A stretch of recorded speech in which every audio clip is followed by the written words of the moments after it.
When desperate widower Colt Merriman posted for a ranch cook, he expected a grizzled cowhand, not a sunburned woman with a newborn strapped to her chest. What started as one night's test in a Texas panhandle kitchen became a battle against drought, kidnappers, and two hearts too broken to believe in second chances. This is the story of how a single mother's cooking saved a dying ranch, and how a cattle baron learned that some wounds only heal when you let someone new tend the fire. Stay with me until the end, and drop a comment with your city so I can see how far this story travels. The Texas Panhandle didn't forgive weakness. It broke men the way wind breaks stone, slowly, inevitably, without mercy. Colt Merriman had learned that lesson twice. Once when the drought of '81 killed half his herd, and again 3 years later when pneumonia took his wife, leaving him alone in a ranch house that echoed with nothing but his own footsteps and the howling wind. Now, in the autumn of 1887, he sat at the head of an empty dining table, staring at a plate of something that might have once been stew. The meat was gray, the potatoes had the consistency of wet cardboard. Somewhere in the mess hall, his ranch hands were eating the same slop, and their complaints had grown from grumbling to outright mutiny. "Boss?" Colt looked up. His foreman, Wade Hutchins, stood in the doorway, hat in hand, looking uncomfortable. Wade was a good man, loyal, hardworking, never complained, which meant if Wade was here, things were bad. "Spit it out," Colt said. "The men are talking about leaving," Wade said quietly. "Not because of the work, not because of the pay, because of the food." Colt pushed his plate away. "It's that bad?" "Worse. Young Billy threw up after supper last night. Doc Jensen says half the crew has stomach troubles, and this morning someone found a rat in the beans." Colt's jaw tightened. The ranch cook, Old Pete, had been with him for 15 years, but Pete's eyesight was failing, his hands shook, and somewhere along the way he'd forgotten the difference between seasoning and punishment. "Where's Pete now?" "In town, visiting his daughter. Said he needed a break." Wade shifted his weight. "Boss, I don't think he's coming back." The silence stretched between them. Outside, cattle lowed in the distance. The wind rattled the windows. Colt had built this ranch from nothing. 6,000 acres of hard prairie, 500 head of cattle, a crew of 20 men who depended on him for their livelihood. He'd survived drought, disease, and the death of everything he'd ever loved, but he couldn't survive without a cook. "I'll handle it," Colt said finally. Wade nodded and left. Colt sat alone in the gathering darkness, listening to the house creak and settle around him. Then he pulled out a piece of paper and wrote 4 lines in his rough, blocky handwriting. Wanted, cook, capable, enduring. Apply in person at Merriman Ranch, 12 miles north of Dalhart. Good pay for good work. He posted the notice in town the next morning, tacked it to the wall outside the general store, the saloon, and the feed depot. Then he waited. 3 days passed. Nobody came. On the 4th day, a drifter showed up, filthy, drunk, claiming he'd once worked in a hotel kitchen in St. Louis. Colt sent him packing when the man couldn't explain why he'd been fired. On the 5th day, 2 more applicants arrived. One was a boy barely old enough to shave, who admitted he'd never cooked for more than his own family. The other was a man who wanted twice the going rate and refused to work Sundays. Colt turned them both away. By the 6th day, he'd started to wonder if he'd have to ride to Amarillo and drag someone back by force. The men were eating hardtack and jerky, supplemented by whatever Wade could scrounge from the cellar. It was keeping them alive, but barely. And the complaints had started again, louder this time. "We signed on to punch cattle, not starve," one hand had said that morning. "You don't fix this, boss. You'll be working this spread alone." Colt knew he was right. So on the 7th day, when he saw a figure approaching through the shimmering heat of the prairie, he stood from the porch and shaded his eyes, half expecting another disappointment. The figure resolved slowly. A woman, walking.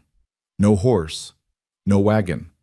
Just walking, with the kind of determined stride that spoke of desperation or stubbornness, possibly both. As she drew closer, Colt saw she was young, maybe 25, with sun-darkened skin and hair the color of dried prairie grass tied back in a hasty braid. Her dress was plain, patched in places, covered with trail dust, and clutched against her chest, wrapped in a faded quilt, was a baby. Colt's stomach sank. She stopped at the bottom of the porch steps, breathing hard but steady.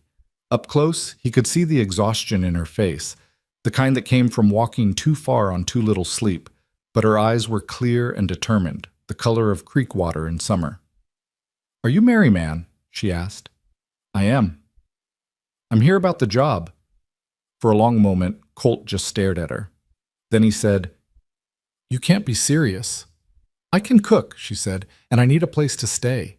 Didn't say nothing about women in that posting. Didn't say I couldn't handle men, either. Her voice was calm, matter of fact, without a trace of pleading. Most women would have tried charm or tears. She was offering neither. "Ma'am," Colt said carefully, "this is a cattle ranch. 20 men, most of them rough as boot leather. They work hard, eat like horses, and don't have much patience for what?" She shifted the baby higher on her shoulder. "For someone who can turn flour and lard into something that won't poison them? For meals that don't come with rat droppings?" Colt's eyes narrowed. "How do you know about that?" "Man in town told me, said you were desperate." She met his gaze without flinching. "I'm desperate too, but at least I can cook." "What's your name?" "Abigail Rose. This is Thomas." She glanced down at the baby, who was sleeping peacefully despite the heat and the flies. "Where's your husband?"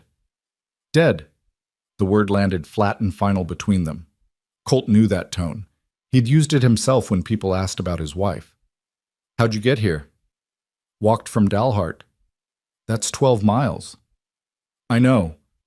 Colt rubbed his jaw, feeling the stubble rasp under his palm. Every instinct told him to send her away. A woman on a ranch full of men was trouble waiting to happen. A woman with a baby was worse. He had enough problems without adding complications, but the men were threatening to leave. Pete wasn't coming back. And something in the way Abigail Rose stood there, tired but unbowed, desperate but not defeated, reminded him of the women who'd settled this land in the first place, the kind who could face down storms and stillbirths and never once thought about quitting. "You ever cooked for a crew before?" he asked. "I cooked for a boarding house in Amarillo, 40 men, 3 meals a day." "Why'd you leave?" Her jaw tightened. The owner wanted more than cooking. Colt understood. He'd known men like that, the kind who saw a woman's desperation and decided it was an invitation. "You got references?" "No." She said it without shame or apology. "But I'll work for free tonight. You can judge for yourself." It was a bold offer. And in Colt's experience, people who made bold offers either had supreme confidence or nothing left to lose. He suspected Abigail Rose was both. "1 meal?" he said finally. "You cook supper tonight. If the men don't riot, you stay. If they do, you're gone by morning. Deal?" "Deal." "Kitchen's through there." He pointed toward the side of the house. "You'll find what's left of the supplies in the pantry. It ain't much." "I'll make do." She climbed the porch steps, moving carefully with the baby in her arms. As she passed him, Colt caught a faint scent of rosemary and wood smoke, like she'd been sleeping near campfires. She didn't look back as she disappeared into the house. Colt stood alone on the porch, wondering what the hell he'd just agreed to.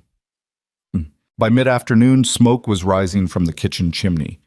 Colt tried to focus on work, checking fence lines, inspecting the water troughs, reviewing the breeding records with Wade. But his mind kept drifting back to the house, wondering what was happening in that kitchen. He'd given her scraps to work with, some flour that was half weevil, salt pork that had seen better days, a few withered potatoes, dried beans that had been in the cellar since God knew when. If she could make something edible out of that, she was either a miracle worker or a witch. Around 5 o'clock, one of the younger hands, Billy Murphy, came running up to Colt in the barn. "Boss," Billy panted, "you better come see." "See what?" "The kitchen. Something's happening." Colt followed him back to the house, half expecting to find the place on fire. Instead, he found a miracle. The kitchen, which had been a disaster zone of unwashed pots and mysterious stains, was spotless. The old iron stove glowed with heat. Every surface had been scrubbed. And the smell? Colt stopped in the doorway, momentarily stunned. It smelled like bread. Real bread with yeast and warmth and that unmistakable aroma That meant someone was actually cooking instead of just heating things until they stopped moving. Abigail stood at the stove, her sleeves rolled up, hair escaping from its braid in damp wisps. The baby was asleep in a makeshift cradle she'd fashioned from a wooden crate and some folded blankets, positioned in the corner where she could keep an eye on him. She was stirring a massive pot with one hand while using the other to flip something in a skillet. "How much food you planning to make?" Colt asked. She didn't look up. "You said 20 men?" "About that." "Then I'm making enough for 30. Men who've been eating garbage will eat twice what they normally do when they finally get real food." "You sound pretty confident." "I am." She tasted the contents of the pot, frowned, added something from a small pouch at her belt, tasted again, and nodded. "This'll be ready in an hour. You might want to warn them." "Warn them?" "That supper's actually going to be worth showing up for." Colt leaned against the doorframe, watching her work. She moved with the kind of efficiency that came from years of practice. No wasted motion, no hesitation. Her hands were quick and sure, chopping, stirring, seasoning. She'd found things he didn't even know were in the pantry: dried herbs, molasses, a bit of bacon fat. "Where'd you learn to cook like this?" he asked. "My mother. She ran a tavern in Tennessee before we moved west." Abigail pulled a pan of cornbread from the oven, golden and perfect. She said cooking was the only magic poor women were allowed to practice. "Your mother sounds like a wise woman." "She was." The past tense hung heavy. "She died when I was 16. Cholera." "I'm sorry." "Me too." She set the cornbread aside to cool. "But she taught me enough to survive. That's more than some folks get." Colt nodded slowly. He'd lost his own mother young, to childbirth. His father had raised him and his brother alone, teaching them that sentiment was weakness and work was salvation. When his father finally died, kicked by a horse and too stubborn to see a doctor, Colt had inherited the ranch and the philosophy that went with it. Work hard. Don't complain. Don't expect help. He'd lived by those rules for 40 years, and it had made him successful, lonely, but successful. "I'll go tell the men," he said, pushing off from the doorframe. "Mr. Merriman?" He turned back. Abigail was looking at him now, and there was something fierce in her expression. "I know you're taking a risk on me," she said. "I won't let you down." "We'll see," Colt said. But as he walked away, he found himself hoping, against all reason and experience, that she was right. Wait. At 6 o'clock, the dinner bell rang. The ranch hands came slouching toward the mess hall with the enthusiasm of men walking to their own execution. Colt stood near the door, watching them file in with slumped shoulders and resigned expressions. "If this is more of Pete's cooking," one man muttered, "I'm riding to Amarillo tonight and never coming back." "Can't be worse than yesterday," another replied. "I think I saw something move in my stew." They settled into their usual seats around the long wooden tables, talking in low voices, not expecting much. Then Wade opened the kitchen door, and everything stopped. Abigail emerged carrying a massive pot of stew. Behind her, Billy Murphy carried a tray loaded with cornbread. The smell hit the room like a physical force. 20 men went completely silent. She moved down the table, ladling stew into bowls. Colt watched their faces change, suspicion giving way to confusion, then disbelief, then something close to reverence. "Is that actual meat?" one hand whispered. "And vegetables," another said. "Real ones." "Sweet Jesus, is that cornbread?" Abigail served them all without comment, her face calm and professional. When every man had a full bowl, she stepped back. "Eat," she said simply. For a moment, nobody moved. Then one of the older hands, a grizzled cowboy named Sutton, picked up his spoon and took a cautious bite. His eyes widened. "Good God Almighty," he breathed. That broke the spell. 20 men fell on their food like starving wolves. Spoons clattered against bowls, cornbread disappeared in massive bites. Within minutes, men were going back for seconds, then thirds. Colt served himself last, sitting at the head of the table. He took a spoonful of stew and understood immediately why his men looked like they'd been touched by divine intervention. It was good. Not just edible, actually good. The meat was tender, falling apart under his spoon. The vegetables had been cooked perfectly, soft but not mushy. And the broth, there was something in the broth, some combination of herbs and seasoning that made it taste like home, like memory, like his wife used to make back before everything fell apart. Colt set down his spoon carefully, afraid of what he might feel if he kept eating. Across the room, Abigail was cleaning up, wiping down surfaces, checking on her sleeping baby. She worked quietly, efficiently, not seeking praise or attention. But when Wade stood up and cleared his throat, she paused. "Ma'am," Wade said, and every man in the room turned to look. "I don't know what you did to that pantry, but, well, that's the best meal we've had in 3 years." A murmur of agreement rippled through the crew.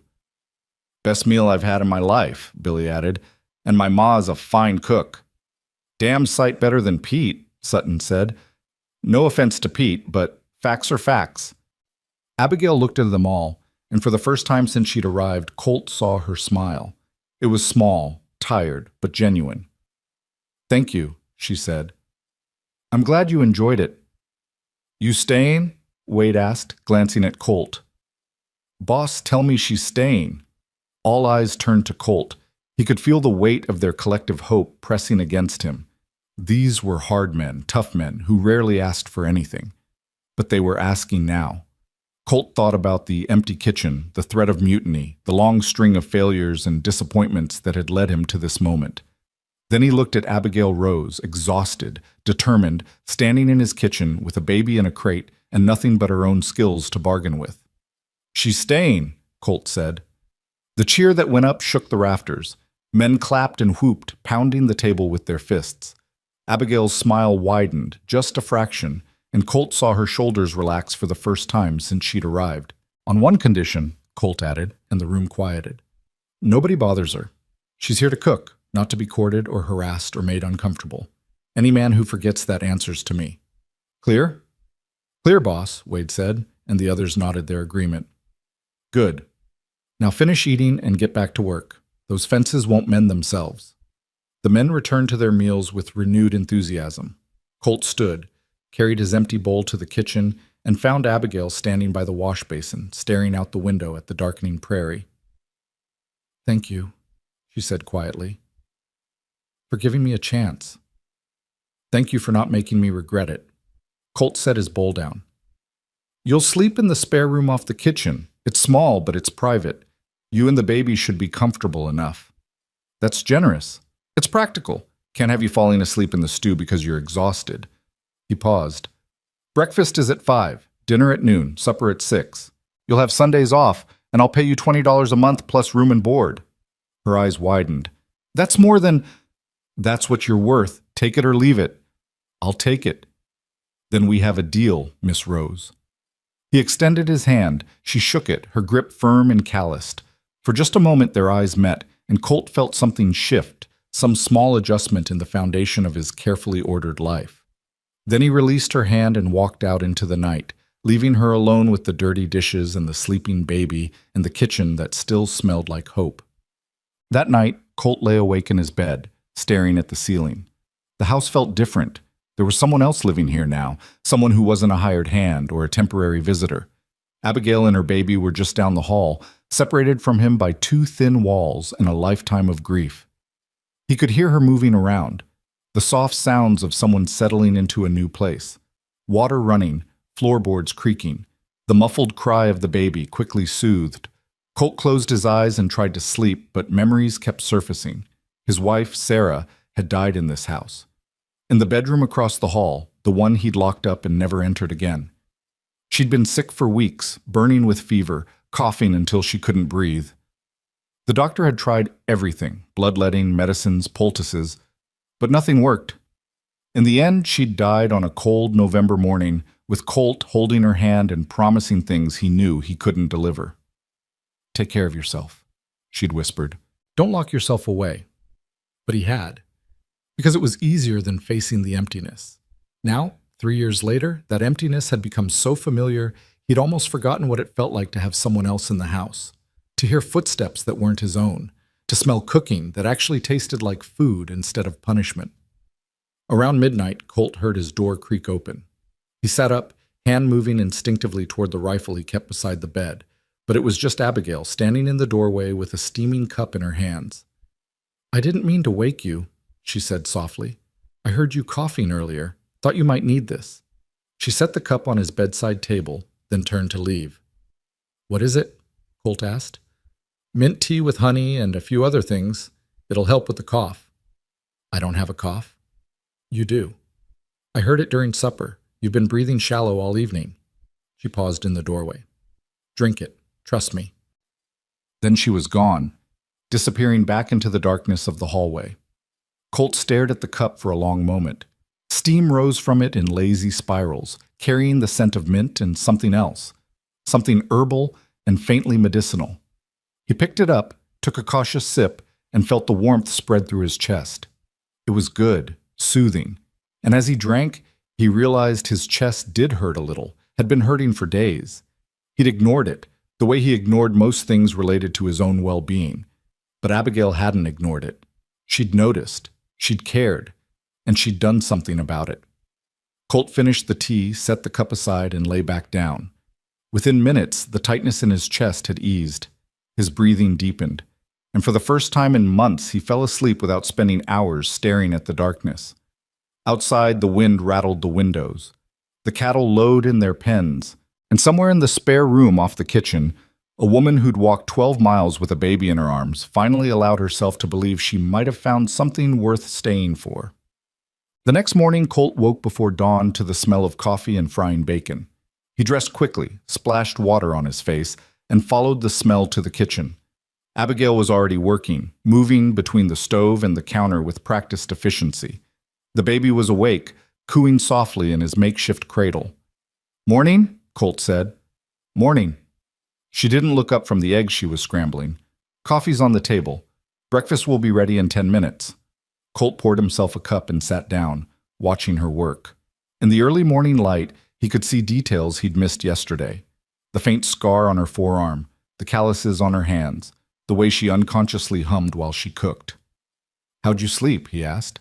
"Better than I have in weeks." She glanced at him. "How's your cough?" "Gone." "Good." She returned to her work, satisfied. "You should keep drinking the tea, once a night for a few more days, just to be sure." "Yes, ma'am." Was that a smile? Just a flicker at the corner of her mouth?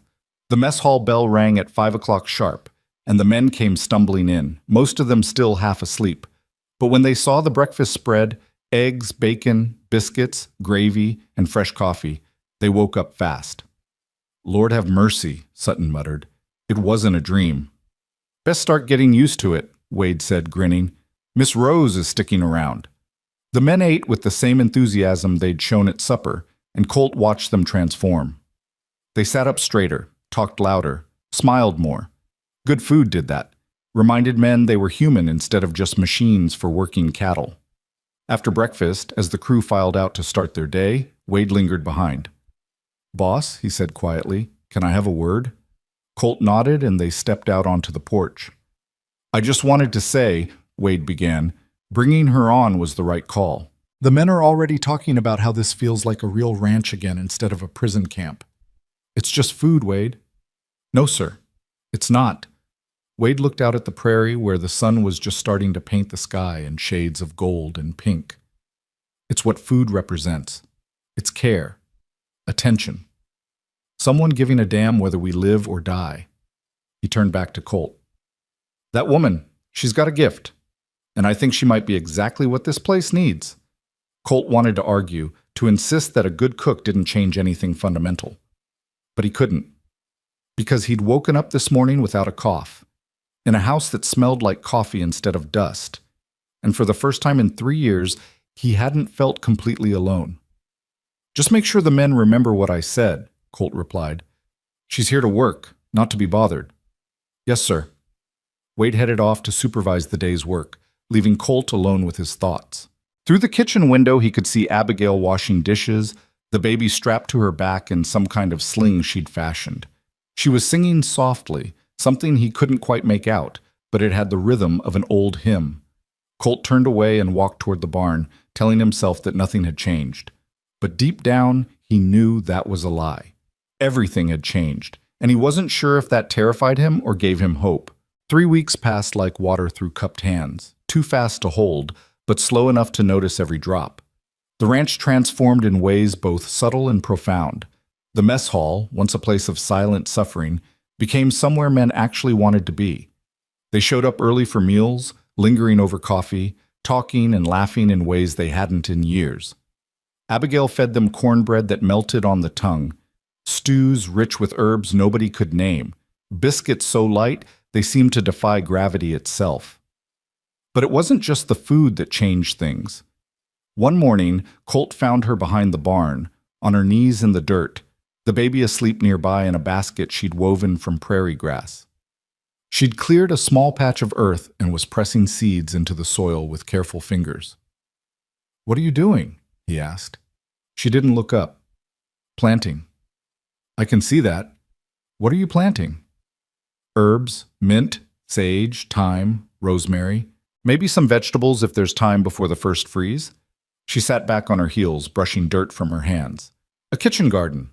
Every proper ranch should have one." Colt looked at the hard-packed earth, the stubborn clay soil that had defeated Sarah's attempts at gardening years ago. "Nothing grows here. Ground's too tough." "So were you, apparently." Abigail met his eyes with that steady gaze of hers. "But here we are." He wanted to argue, to tell her she was wasting her time, but something stopped him. Maybe the determination in her face, maybe the memory of his wife kneeling in this same spot, trying to coax life from dead ground. "You need anything?" he asked instead. "Manure. Lots of it. And water. I'll have Wade bring some over." "Thank you." She returned to her planting, and Colt walked away feeling oddly unsettled. That night, he stood at his bedroom window and watched her work by lantern light, whispering to the seeds as if she could will them into growing through sheer faith alone.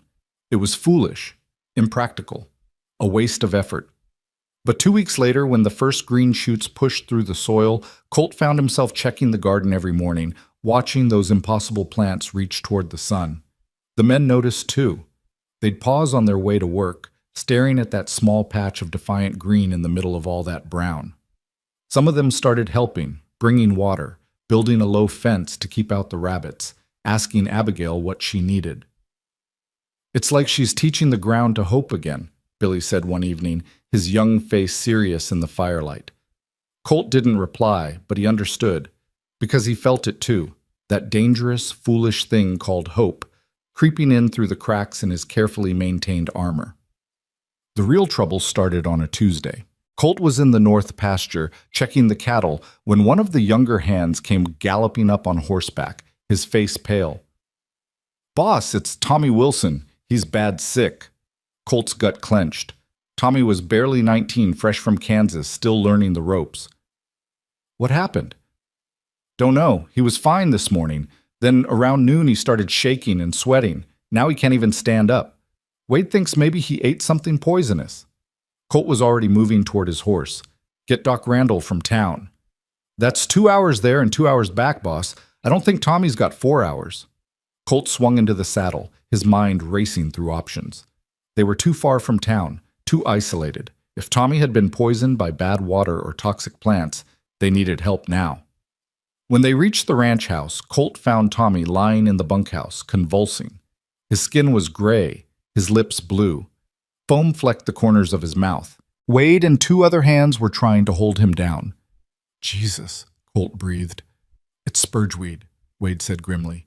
"Has to be. I found some growing near where he was working this morning. Must have chewed on it without thinking." Spurgeweed, also called vomit weed, for good reason. Cattle knew to avoid it instinctively, but men sometimes made mistakes. And once the toxins got into your system, there wasn't much anyone could do except pray and wait. "Where's Miss Rose?" Colt asked suddenly. "In the kitchen, I think." "Why?" Colt didn't answer. He ran toward the house, boots pounding on the hard ground. He found Abigail kneading bread dough, the baby propped up on the counter in his basket, watching his mother with solemn eyes. "I need your help," Colt said. She looked up, read his face, and immediately wiped her hands on her apron. "What happened?" "One of my men, spurgeweed poisoning. Doc's too far away." Most women would have backed away, made excuses, said they didn't know how to help. Abigail simply picked up her baby, thrust him into Colt's arms, and started gathering things from around the kitchen: jars, pouches, a small knife. "What are you doing?" Colt asked, suddenly holding 20 pounds of confused infant. "What I learned to do." She moved with swift efficiency, filling a basket with her supplies. "My mother didn't just run a tavern. She was a healer, taught me plants before she taught me cooking." She paused at the door. "You coming?" Colt followed, awkwardly cradling the baby, who had started to whimper. "I don't know how to—" "Just hold him, he won't break." They hurried to the bunkhouse. The men parted to let Abigail through, their faces skeptical but desperate. She knelt beside Tommy, who was barely conscious now, his breathing shallow and rapid. "How long ago did he ingest it?" she asked. "Maybe 2 hours," Wade said. "Good, still time." She opened her basket, pulling out dried leaves and roots. "I need boiling water, a clean cloth, and someone get me fresh mint from the garden, the whole plant, roots and all." The men scattered to follow her orders. Colt stood in the corner, still holding the baby, watching Abigail work with the same focused intensity she brought to cooking. She crushed herbs in a small mortar, mixed them with something dark and pungent, added hot water when it arrived. "This is going to taste terrible," she told Tommy, lifting his head. "But you need to drink it, all of it."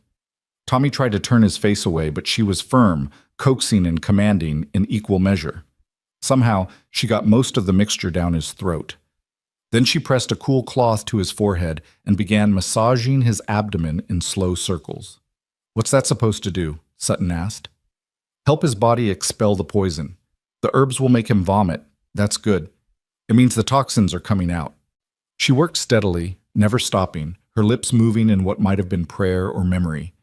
The baby squirmed in Colt's arms, making soft, fussy sounds.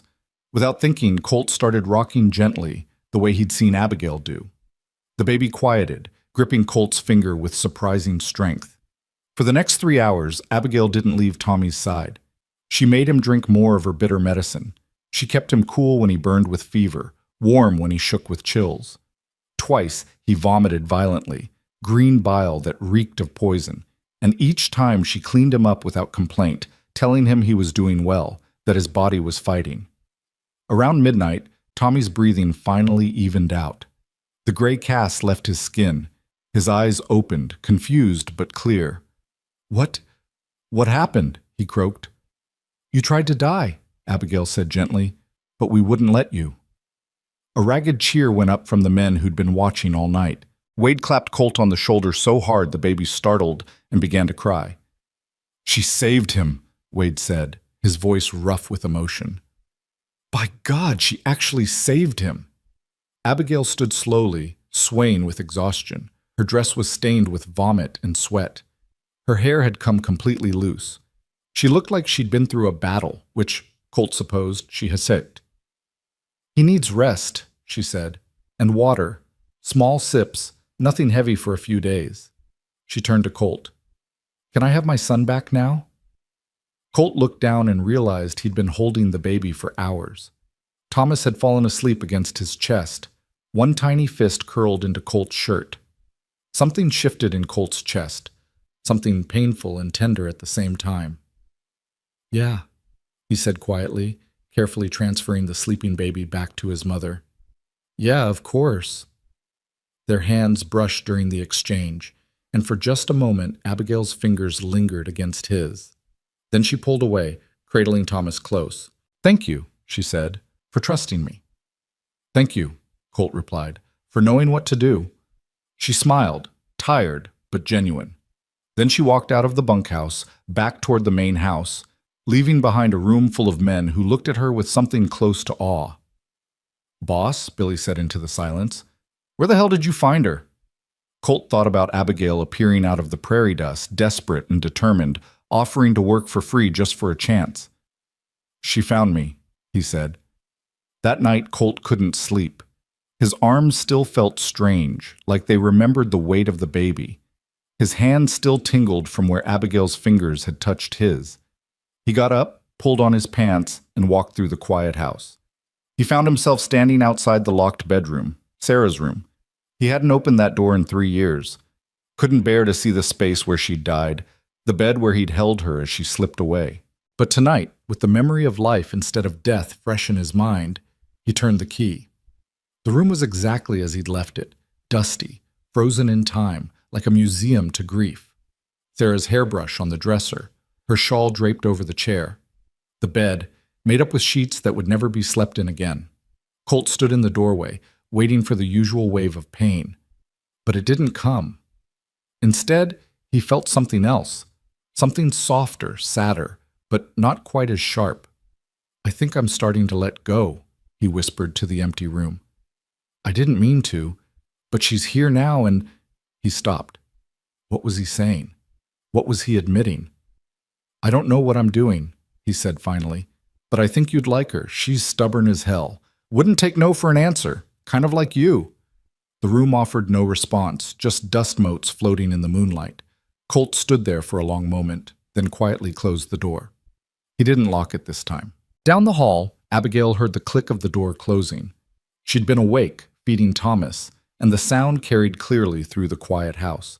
She'd watched Colt standing at that locked door for weeks now, always pausing, never entering. Tonight, he'd finally gone in, and when he came out, he'd left it unlocked. She held her baby close and allowed herself a small smile. Change came slowly to broken men, but it came. The next morning, word had spread through the entire county. By noon, 3 wagons had arrived at the ranch, neighbors and townspeople who'd heard about the miraculous cure. They came with sick children, ailing grandparents, mysterious ailments that doctors couldn't solve. They came with hope and desperation in equal measure. Colt found Abigail in the kitchen, surrounded by supplicants, examining a little girl's rash while simultaneously explaining to an old woman what herbs might help with her rheumatism. "I'm sorry," Abigail said when she saw him. "I tried to turn them away, but—" "It's all right," Colt said, surprising himself. "Help who you can. Just don't wear yourself out." So she did. Throughout that long day, Abigail dispensed remedies and advice, treating burns and coughs and mysterious aches. She never charged money, only asked for seeds, cuttings, or plants she didn't have in her garden. By sunset, the patch behind the barn had doubled in size, and Abigail had earned a new name among the local folks. The healer of Merriman Ranch, they called her. Colt wasn't sure how he felt about that. It drew attention, brought strangers to his property, disrupted the orderly routine he'd established. But it also brought something else: gratitude, respect, and a sense that his ranch was becoming more than just a place to raise cattle. It was becoming a home. That evening, after the last visitor had left and supper had been served, Colt found himself wandering toward the barn. He'd been doing that lately, walking the property after dark, checking things that didn't need checking, just to have something to do besides sit alone in his empty house. Tonight, he heard music. He followed the sound to the barn's loft, where he kept his guitar.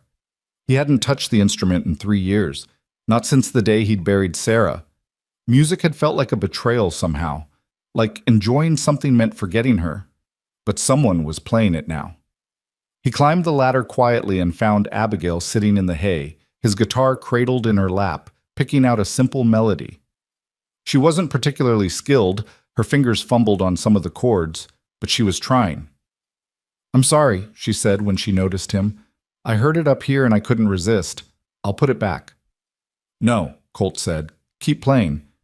"I'm not very good." "Neither am I." He sat down in the hay across from her. "But I used to try." She resumed playing, and after a moment, Colt recognized the tune. An old hymn, one his mother used to sing. Abigail hummed along softly, and the notes drifted up through the barn rafters like smoke. "Why'd you stop?" she asked. "Stop what?" "Playing. There's dust on this guitar. It hasn't been touched in a long time." Colt looked at his hands, rough, scarred, better suited to work than music. "My wife died. Playing felt wrong after that." "Why?" The question caught him off guard. Because she was gone and I was still here, and how could I make music when she couldn't hear it?" Abigail's fingers stilled on the strings. "My husband used to say that music was proof we were alive, that as long as we could make something beautiful, we hadn't given up." She looked at Colt, her eyes reflecting lantern light. "He died in a mining accident, cave-in. They found his body 3 days later. And the first thing I did when I got home was sing. Why? Because he couldn't anymore. And someone had to. The silence stretched between them, filled with the weight of loss and survival. I'm sorry about your husband, Colt said finally. I'm sorry about your wife. Abigail held out the guitar. But I think she'd want you to keep playing. Dead doesn't mean forgotten, Mr. Merriman. And silence doesn't mean respect. Colt took the guitar, his hands remembering the shape of it, the way the wood felt against his palm. He strummed once, experimentally. The sound was rusty, uncertain. It's out of tune, he said, so fix it. He tuned it slowly, adjusting each string until the notes rang clear and true. Then, before he could second-guess himself, he began to play. The song came back to him like muscle memory, a ballad his father had taught him, about the prairie and the people who tried to tame it. Abigail closed her eyes and leaned back against a hay bale, listening. And for the first time in 3 years, Colt played music not because he had to, but because he wanted to, because he was alive. And maybe that was enough. When the song ended, Abigail opened her eyes. That was beautiful. It was rough. It was alive. That makes it beautiful. They sat in comfortable silence for a while, watching dust motes dance in the lantern light. Then Abigail spoke again, her voice soft. Can I ask you something? Go ahead. Why did you really hire me? You didn't need a cook badly enough to take a risk on a woman with a baby. You could have managed somehow. Colt considered lying, giving her the practical answer about the men threatening mutiny and old Pete leaving. But something about this moment, the music, the darkness, the honesty in her question, demanded truth. Because you reminded me of the women who built this place, he said. The ones who came west with nothing but determination and skill and somehow made it work. My mother was like that. My wife was too. He paused. And when you stood on my porch, exhausted and desperate but still fighting, I couldn't send you away. It would have been like sending away every strong woman who ever broke this land into something worth living on. Abigail was quiet for a long moment. Then she said, Thank you for seeing that. Thank you for being it. She stood, brushing hay from her dress. I should get back. Thomas will be waking soon. Abigail, Colt said. And she paused at the ladder. It was the first time he'd used her first name.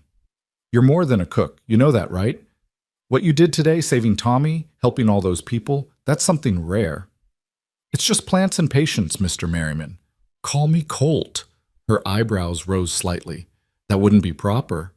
Neither is climbing into a man's barn at night to play his guitar. I figure we're past proper. She smiled, a real smile, the kind that reached her eyes. All right then, Colt. His name in her mouth sounded different than it ever had before. Softer, more human. Good night, Abigail. Good night. She descended the ladder and disappeared into the darkness. Colt sat alone in the loft, holding his guitar, feeling the ghost of music still vibrating in his chest. Something was changing. He'd felt it weeks ago, but now it was undeniable. The ranch was waking up, the garden growing, the men laughing, music returning to empty spaces. And at the center of it all was a woman who'd walked out of the prairie with nothing but a baby and a skill for making things grow. Colt looked at his guitar, then out through the barn window at the main house, where a light still burned in Abigail's room. Damn, he whispered to the darkness, because he'd spent 3 years telling himself he was fine alone, that he didn't need anyone, that love was just another word for pain waiting to happen. But here, in the hay-scented darkness, holding a guitar he'd sworn he'd never play again, he had to admit the truth. He was starting to feel something. And for a man who'd spent 3 years feeling nothing at all, that was the most terrifying and wonderful thing in the world. The weeks that followed felt like watching ice melt in spring, slow, inevitable, and somehow miraculous. Colt found himself doing things he'd sworn he'd never do again. Playing guitar in the evenings, smiling at breakfast, checking on Abigail's garden not because it needed checking, but because he wanted to see what new thing had pushed through the soil overnight. The men noticed. Wade mentioned it one morning while they were mending fence in the east pasture. You're different, boss, Wade said, hammering a post into hard ground. Different how? Lighter, like someone lifted a weight off your shoulders. Wade straightened, wiping sweat from his brow. It's good to see. Colt didn't know how to respond to that, so he just grunted and went back to work. But that night, standing in front of the mirror in his room, he studied his reflection and realized Wade was right. The lines around his eyes had softened. His jaw didn't clench quite as hard. He looked like a man who'd remembered how to live instead of just survive. And it scared the hell out of him, because caring about someone meant you could lose them. And Colt had lost enough for one lifetime. He tried to keep his distance, to maintain the boundary between employer and employee, but Abigail made it impossible. Not through any deliberate seduction. She remained professional, proper, focused on her work, but simply by being present in all the places where loneliness used to live. She sang while she cooked. She taught Billy how to identify healing plants.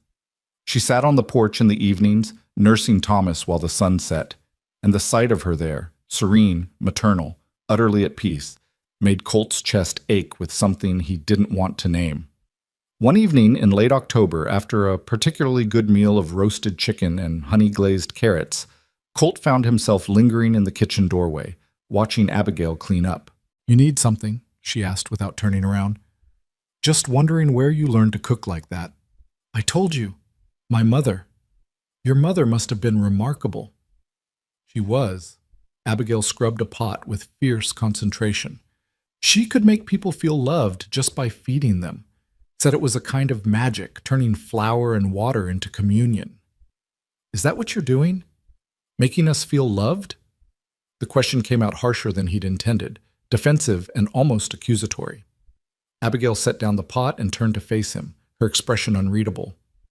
"I'm feeding you," she said quietly. "What you feel is up to you." "That's not an answer.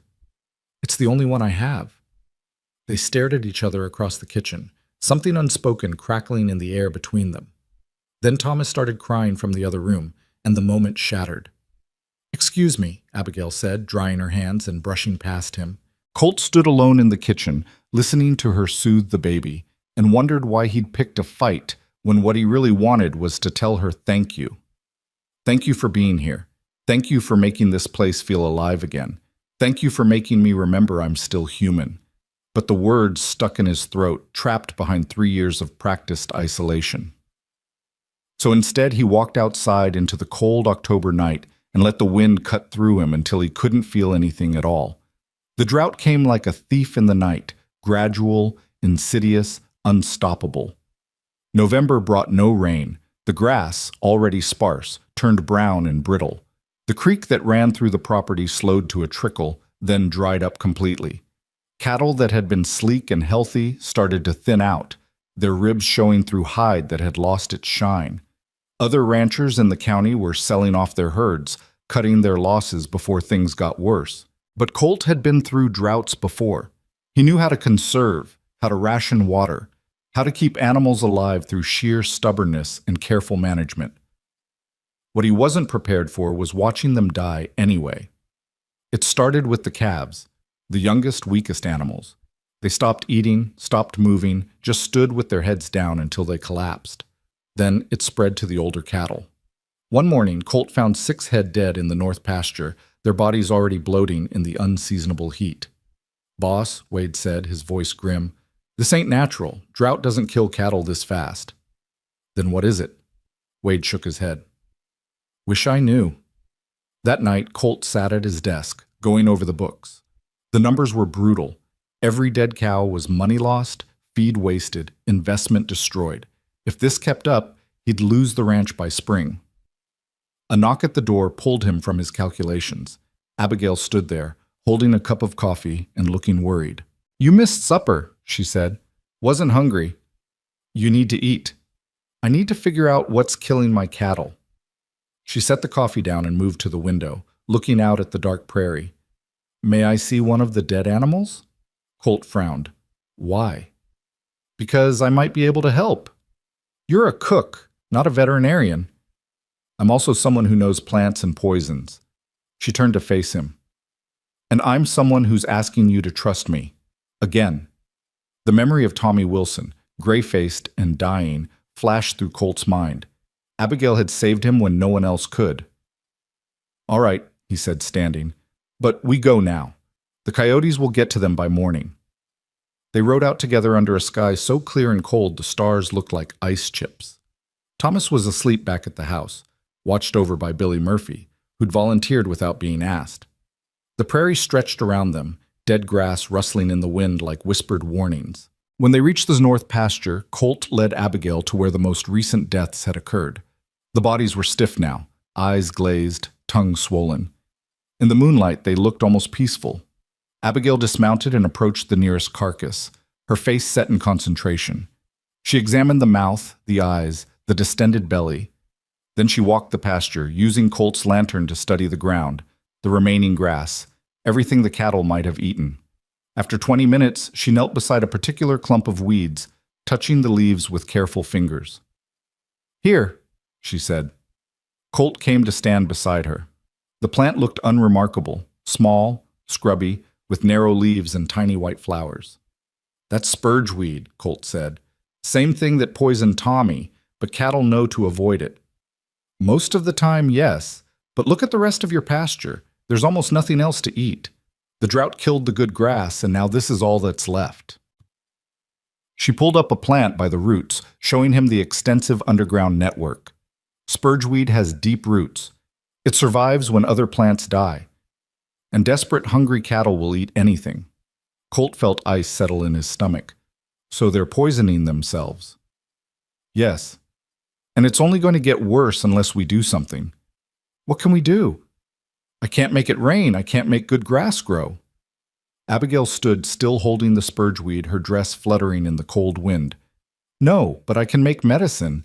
If we can't remove the poison from their environment, maybe we can help them survive it." "That's impossible. There are hundreds of cattle spread across thousands of acres." "So we start with the weakest ones, the ones most at risk." Her eyes glinted in the lantern light, fierce and determined. "I won't promise miracles, Colt, but I can promise I'll try." And she did.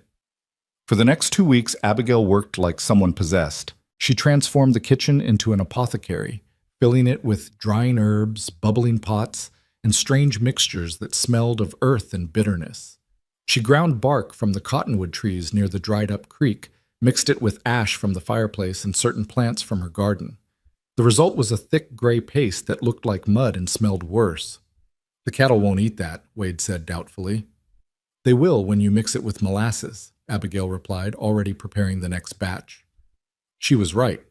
The sweet molasses disguised the bitter medicine, and the cattle, desperate and starving, ate it readily. But administering it was brutal work. Each animal had to be restrained, its mouth forced open, the paste fed by hand while it thrashed and fought. Colt and his men worked 16-hour days, rounding up cattle, treating them, moving on to the next group. Abigail was always there, directing operations, mixing more medicine, checking animals she'd treated days before to see if they were improving. She barely slept, barely ate. Her hands became covered in cuts and bruises from handling thrashing cattle. Her dresses grew stained with mud and worse. But she never complained, never slowed down. On the 5th day, Billy came running up with news that sent relief flooding through Colt's chest. "Boss, the cattle we treated first, they're looking better. The calves are eating again." It was true. The animals that had received Abigail's medicine were starting to recover, slowly but undeniably. They moved more, ate more, had brightness returning to their eyes. Word spread through the crew like wildfire. The healer had done it again. But the work wasn't finished. There were still hundreds of animals to treat, and Abigail was pushing herself too hard. Colt saw it in the tremor of her hands, the shadows under her eyes, the way she swayed on her feet between tasks. On the 7th day, he found her in the barn, mixing another batch of medicine, and noticed her hands were shaking so badly she could barely hold the pestle. "Abigail," he said quietly. "Almost done with this batch," she murmured, not looking up. "Abigail, stop." "Can't stop. Too many cattle still—" "Stop." The command in his voice finally made her look up. Her eyes were glassy with exhaustion, her face pale despite the barn's warmth. "You're going to collapse," Colt said. "I'm fine." "You're not fine. You haven't slept in 3 days." "How would you know?" "Because I haven't slept either. I've been watching you work yourself to death trying to save my ranch." He took the pestle from her trembling hands. "And I won't let you. Those animals need you alive and functional, not dead from exhaustion. He guided her to a hay bale, making her sit. Wade and the boys can handle the treatments now. You've taught them how, but you need to rest. Thomas is fine. Billy's been watching him. That boy's probably a better mother than half the actual mothers in Texas. Colt knelt in front of her, forcing her to meet his eyes. Please, Abigail, rest. She stared at him for a long moment, and then something in her seemed to break. Her shoulders sagged. Her eyes filled with tears that she was too tired to hide. I can't lose this place, she whispered. I can't. It's the first home Thomas has ever known. The first place I felt safe since... She trailed off, but Colt understood. You won't lose it, he said, because you've already saved it. The cattle are recovering. The ranch will survive, but only if you survive too. A tear slipped down her cheek, cutting a clean path through the dust. Colt reached up without thinking and wiped it away with his thumb. Her skin was soft, warm, alive. They stayed like that, frozen in a moment of such tenderness it hurt. Until Abigail's eyes drifted closed and she swayed forward. Colt caught her before she fell, lifting her into his arms. She was lighter than he expected, all that strength packed into such a small frame. She didn't wake as he carried her back to the house, through the kitchen, into her room. He laid her on the bed and pulled a blanket over her. In the corner, Thomas slept peacefully in his cradle. Colt looked at them both, this woman and child who'd walked into his life uninvited and somehow become essential to it, and felt something crack open in his chest. He'd been so careful, so guarded. But somewhere between the cooking and the healing and the music, Abigail had slipped past his defenses and made him care again. And caring, as he'd learned, was the most dangerous thing in the world. But as he watched her sleep, exhausted from saving what he'd built, Colt realized he didn't care about the danger anymore. He was already lost. Abigail slept for 14 hours straight. When she finally woke, the sun was setting and her room was dim. She sat up groggily, momentarily disoriented, then saw Thomas beside her bed in his cradle, awake and content. And sitting in a chair by the door, keeping watch, was Colt. You stayed, she said, her voice rough with sleep. Someone had to make sure you didn't try to sneak back to work.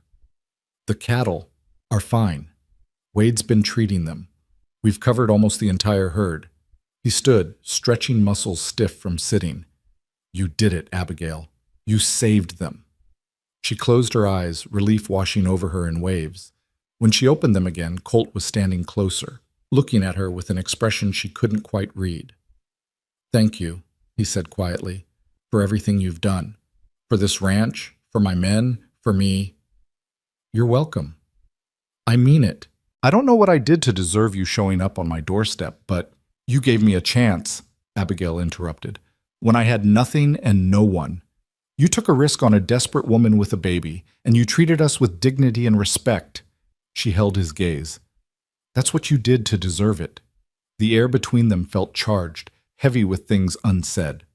Colt took another step closer, and Abigail's breath caught. Abigail, huh? He said, and her name in his rough voice sent shivers down her spine. Colt, she whispered back. He reached out slowly, giving her time to pull away. When she didn't, his hand cupped her cheek, calloused and warm. For a moment, they just looked at each other, two broken people who'd somehow started healing in each other's presence. Then Thomas made a noise, a small whimper that shattered the moment. Colt stepped back quickly, clearing his throat. You should eat something, he said, his voice gruff. I'll have one of the boys bring you a plate. Colt, wait. But he was already gone, retreating to whatever safe distance he needed to maintain. Abigail sat on her bed, touching her cheek where his hand had been, and wondered if she'd just imagined the whole thing. In the hallway, Colt leaned against the wall, his heart pounding. What the hell was he doing? Getting close to her, touching her, looking at her like she was something precious instead of just an employee? He was being a fool. She was half his age, with a baby and a past she barely talked about. She was here to cook and heal, not to fix whatever was broken inside him. But as he walked back to his office, he couldn't stop thinking about the way she'd whispered his name, soft and wondering, like it meant something, like he meant something. And that was the most terrifying thought of all. By the end of November, the crisis had passed. The cattle were recovering, the spurge weed had been cleared from the main pastures, and the ranch had survived another trial. Colt's respect among his men had grown, not just for weathering the storm, but for having the sense to hire Abigail Rose in the first place. "Best decision you ever made, boss," Sutton said one evening over supper.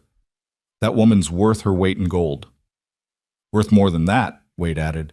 "She's worth her weight in cattle at current market prices." The men laughed, and even Colt allowed himself a small smile. Across the mess hall, Abigail was serving seconds. Her energy finally returned, Thomas strapped to her back in that sling she'd made. She'd become a fixture on the ranch, as essential as water or air. The men called her Miss Abby with genuine affection. Travelers came from neighboring counties seeking her remedies. She'd even started teaching some of the hands about healing plants, creating a kind of informal school in the evenings. The ranch that had been dying was now thriving, transformed by the presence of one stubborn woman who refused to let anything stay broken if she could fix it. But not everyone was happy about it. The trouble arrived on a cold December evening, just as the first snow began to fall. 3 men rode up to the ranch house. City men, judging by their clean clothes and soft hands. They wore expensive hats and carried themselves with the kind of confidence that came from money and power. Colt met them on the porch, already wary. "Help you, gentlemen?" he asked. The leader, a man with slicked back hair and a diamond stickpin in his tie, smiled without warmth. "We're looking for a woman named Abigail Rose. Heard she's working here." "What do you want with her?" "Business opportunity. We run an establishment in Amarillo. High-class place, good clientele. We've heard about her. Talents, cooking, healing, that sort of thing." The man's smile widened. "We'd like to hire her. We can pay better than a cattle rancher, I guarantee that." Colt's jaw tightened. He knew what kind of establishment they meant. A saloon. Maybe worse. "She's not interested," Colt said flatly. "Maybe you should let her decide that." "I just did. Now get off my property." The man's expression hardened. "That's awful territorial, friend. We're just trying to make a business proposition. And I'm telling you no. Miss Rose has a good job here, and she's staying. End of discussion." "Everything all right?" Abigail had appeared in the doorway, holding Thomas, her face curious but wary. The 3 men looked at her with an intensity that made Colt's hands curl into fists. "These gentlemen were just leaving," Colt said. "We were hoping to talk to you, Miss Rose," the leader said, taking off his hat, "about an opportunity that might interest you. Good pay, comfortable lodgings, work that's a lot easier than cooking for a bunch of dirty cowboys." Abigail's expression went cold. "I'm happy where I am." "You haven't even heard our offer." "I don't need to. I know your type, and I know your offers. The answer is no." The man's smile vanished. "That's a shame. Woman like you could do real well in the city. Better than wasting yourself out here in the middle of nowhere." "I said no." "Think about it," the man pressed. "We'll be back in a few days. Maybe you'll have changed your mind." "She won't," Colt said, stepping forward. His hand rested on the revolver at his hip, a clear message. "And if you come back, you'll be trespassing. I don't tolerate trespassers." The 3 men exchanged glances. Then the leader put his hat back on, tipped it mockingly toward Abigail, and climbed back on his horse. "Your funeral," he said to Colt. "Out here, accidents happen all the time. Men get careless, buildings catch fire. Shame when that happens." It wasn't subtle. It was a threat, clear as day. Wade and several other hands had gathered now, drawn by the commotion. They stood behind Colt, hands near their weapons, faces hard. The message was clear: you're outnumbered, and you're not welcome. The 3 men rode away slowly, taking their time, making sure everyone knew they weren't afraid. When they finally disappeared into the falling snow, Colt turned to find Abigail trembling. "Are you all right?" he asked. "I'm fine, just—" She looked down at Thomas. "I've dealt with men like that before. They don't give up easy." "Then they'll learn the hard way." Colt looked at Wade. "Double the watch tonight. I want men patrolling the perimeter. Anyone approaches the house, I want to know about it." "Yes, sir." As the men dispersed to their tasks, Colt guided Abigail back inside. In the warmth of the kitchen, she finally let herself shake, holding Thomas close. "I'm sorry," she said. "I didn't mean to bring trouble." "You didn't bring anything except help and healing. Those men brought trouble, and they'll regret it." "Colt, you can't—" "Can't what?" "Protect what's mine." The words came out before he could stop them, and they hung in the air between them, loaded with meaning. Abigail looked at him, her eyes wide. "I'm not yours. You work for me. You live under my roof. That makes you part of this ranch, and I protect what's mine." He softened his tone. "I'm not going to let anyone hurt you or Thomas. That's a promise." She studied his face for a long moment, then nodded slowly. "Thank you." "Don't thank me yet.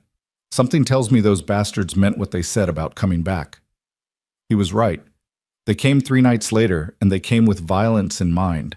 Colt woke to the sound of horses. Too many horses, moving too fast in the dead of night. He was out of bed before his eyes were fully open, pulling on his pants and grabbing his rifle in one smooth motion born from years of frontier living. Through his window, he saw shadows moving in the darkness, heard the low voices of men trying and failing to be quiet. He burst into the hallway just as Wade came running up the stairs, his face urgent in the dim lamplight. "Boss, we got trouble. 4 riders, maybe 5, coming in from the south. They torched the hay barn." Colt's blood went cold. "Get the men. And get Miss Rose and the baby into the root cellar, now." But when he reached Abigail's room, the door was open and the bed was empty. His heart seized with panic until he heard voices coming from the kitchen. Abigail's voice, low and steady, and Thomas crying. He found her dressed and holding the baby, her face pale but composed. Billy Murphy stood beside her, rifle in hand, looking terrified but determined. "They came for you," Colt said, and it wasn't a question. "I know." Abigail's voice was steady, but her hands trembled as she held Thomas. "I heard them outside my window, heard one of them say my name. Billy, take her to the root cellar. Stay with her. Anyone comes near that door who isn't me or Wade, you shoot first and ask questions never. Understood?" "Yes, sir." "Colt," Abigail started, but he cut her off. "Not now. Just stay safe, please." Their eyes met for a heartbeat, and something passed between them. All the things they hadn't said, all the feelings they'd been dancing around for weeks. Then Billy was pulling her toward the cellar entrance, and Colt was running outside into chaos. The hay barn was fully engulfed now, flames reaching toward the sky like hungry fingers. The light from the fire illuminated the scene with hellish clarity. His men scrambling to contain the blaze, cattle panicking in their pens, and 3 riders circling the perimeter, hooting and firing pistols into the air. But Colt's mind was already working through the arithmetic of violence. 3 visible riders meant at least 2 more hidden somewhere. This wasn't about the barn. The fire was a distraction, meant to draw everyone's attention while someone else did the real work. Someone else went for Abigail. He spun around just in time to see a shadow detach from the side of the house, moving toward where he knew the root cellar entrance was hidden behind a false wall of stacked wood. Colt didn't shout a warning, didn't announce himself. He simply raised his rifle and fired. The shot echoed across the ranch, louder than the fire, louder than the shouting. The shadow figure dropped, clutching his leg and screaming. Colt was on him in seconds, kicking away the man's pistol and pressing the rifle barrel against his throat. It was one of the city men from before, not the leader, but one of the others. Up close, he smelled of whiskey and desperation. "Where are the others?" Colt growled. "Go to hell," the man spat. Colt pressed the rifle harder, choking off air. "Wrong answer. Where are they?" A gunshot cracked from the direction of the barn, and Wade's voice rang out. "Got one, east side." Another shot, this one from Sutton. "Another down." The man beneath Colt's rifle suddenly looked less defiant and more afraid. "They were just supposed to scare you," he gasped. "Just scare you into letting her go." "By burning my barn and shooting up my ranch? Clayton, the boss, he don't take no for an answer. He always gets what he wants." "Not this time." Colt hauled the man up by his collar. "Wade, get some rope." The next 20 minutes were controlled chaos.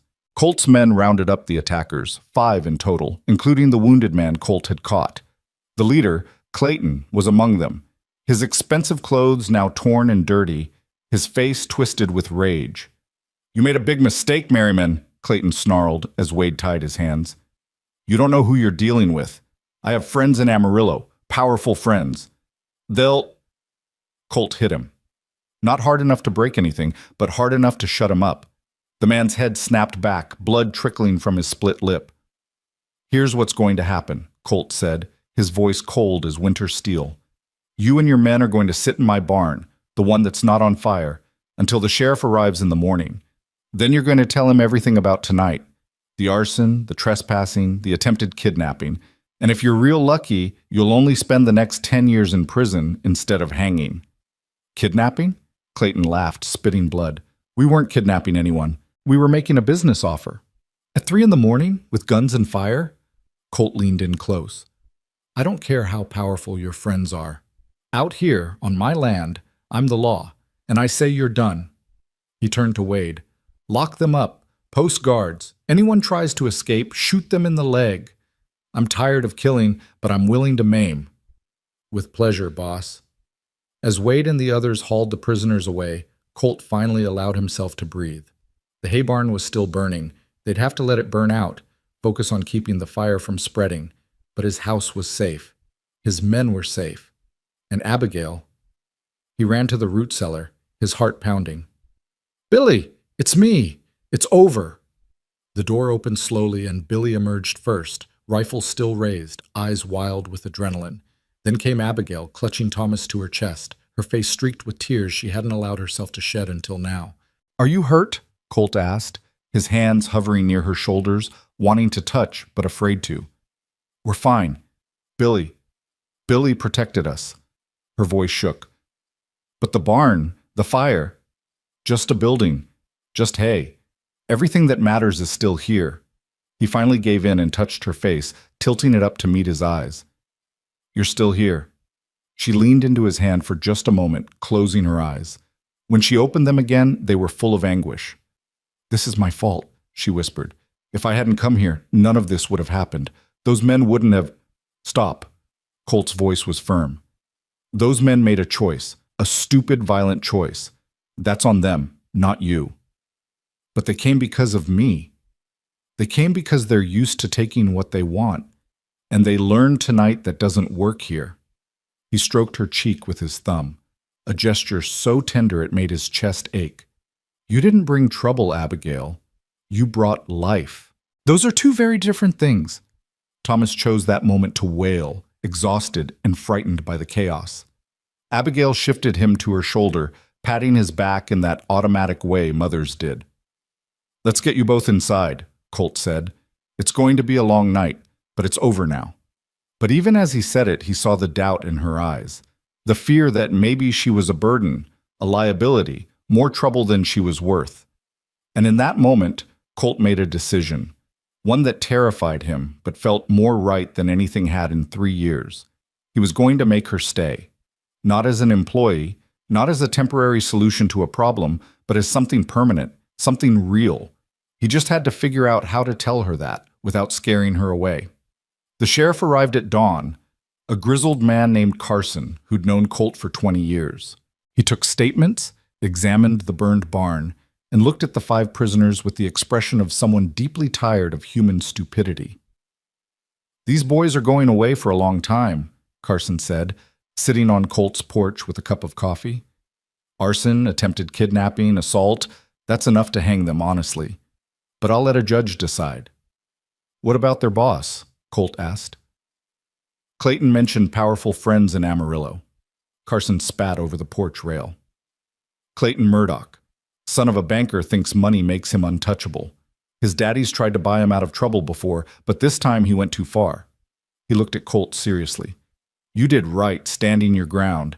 Men like that, they need to learn the world doesn't revolve around their wants. What about Miss Rose? Will she need to testify? Probably, but not for a while. Trial won't be for months, and honestly, with all your men as witnesses, her testimony's just icing on the cake. Carson finished his coffee and stood. I'll take these idiots back to town. You focus on rebuilding that barn. After the sheriff left with his prisoners, the ranch settled into an exhausted quiet. The men who'd been up all night fighting the fire finally went to sleep. The cattle, spooked by the chaos, calmed down, and Colt found himself alone in the kitchen with Abigail, who was making breakfast like nothing had happened. But her hands shook as she cracked eggs into a bowl. You should rest, Colt said. I should cook. The men need to eat. The men can wait. You need to stop pretending you're fine." She set down the bowl with more force than necessary. "What do you want me to say, Colt? That I'm terrified? That every shadow makes me think someone's coming to take my son? That I lie awake at night wondering if I should just leave, go somewhere far away where trouble can't find me? Is that what you want? To leave?" The question hung between them, heavy with implications. Abigail's face crumpled, and for the first time since this all started, she let herself cry. "No," she sobbed. "That's the problem. I don't want to leave. This place, it's the first home I've had in years. The first place I felt safe. The first place where I'm not just surviving, but actually living." She wiped her eyes angrily. "And I'm terrified that I'm going to lose it. That I'm going to lose you." The last part came out as barely a whisper, but Colt heard it clearly. His heart, which had spent 3 years locked in ice, cracked wide open. He crossed the kitchen in 3 strides and pulled her into his arms. She resisted for half a second, then collapsed against his chest, crying into his shirt while he held her and Thomas both, his big hands gentle on her shaking shoulders. "You're not losing anything," he murmured into her hair. "You're not going anywhere. I won't let you." "You can't promise that." "Watch me." He pulled back just enough to look at her face. Abigail rose. "You walked into my life carrying nothing but a baby and enough courage to shame most men I know. You saved my ranch twice, once with food, once with medicine. You brought music back into this house. You made my men remember what it feels like to be cared for." He cupped her face in his hands.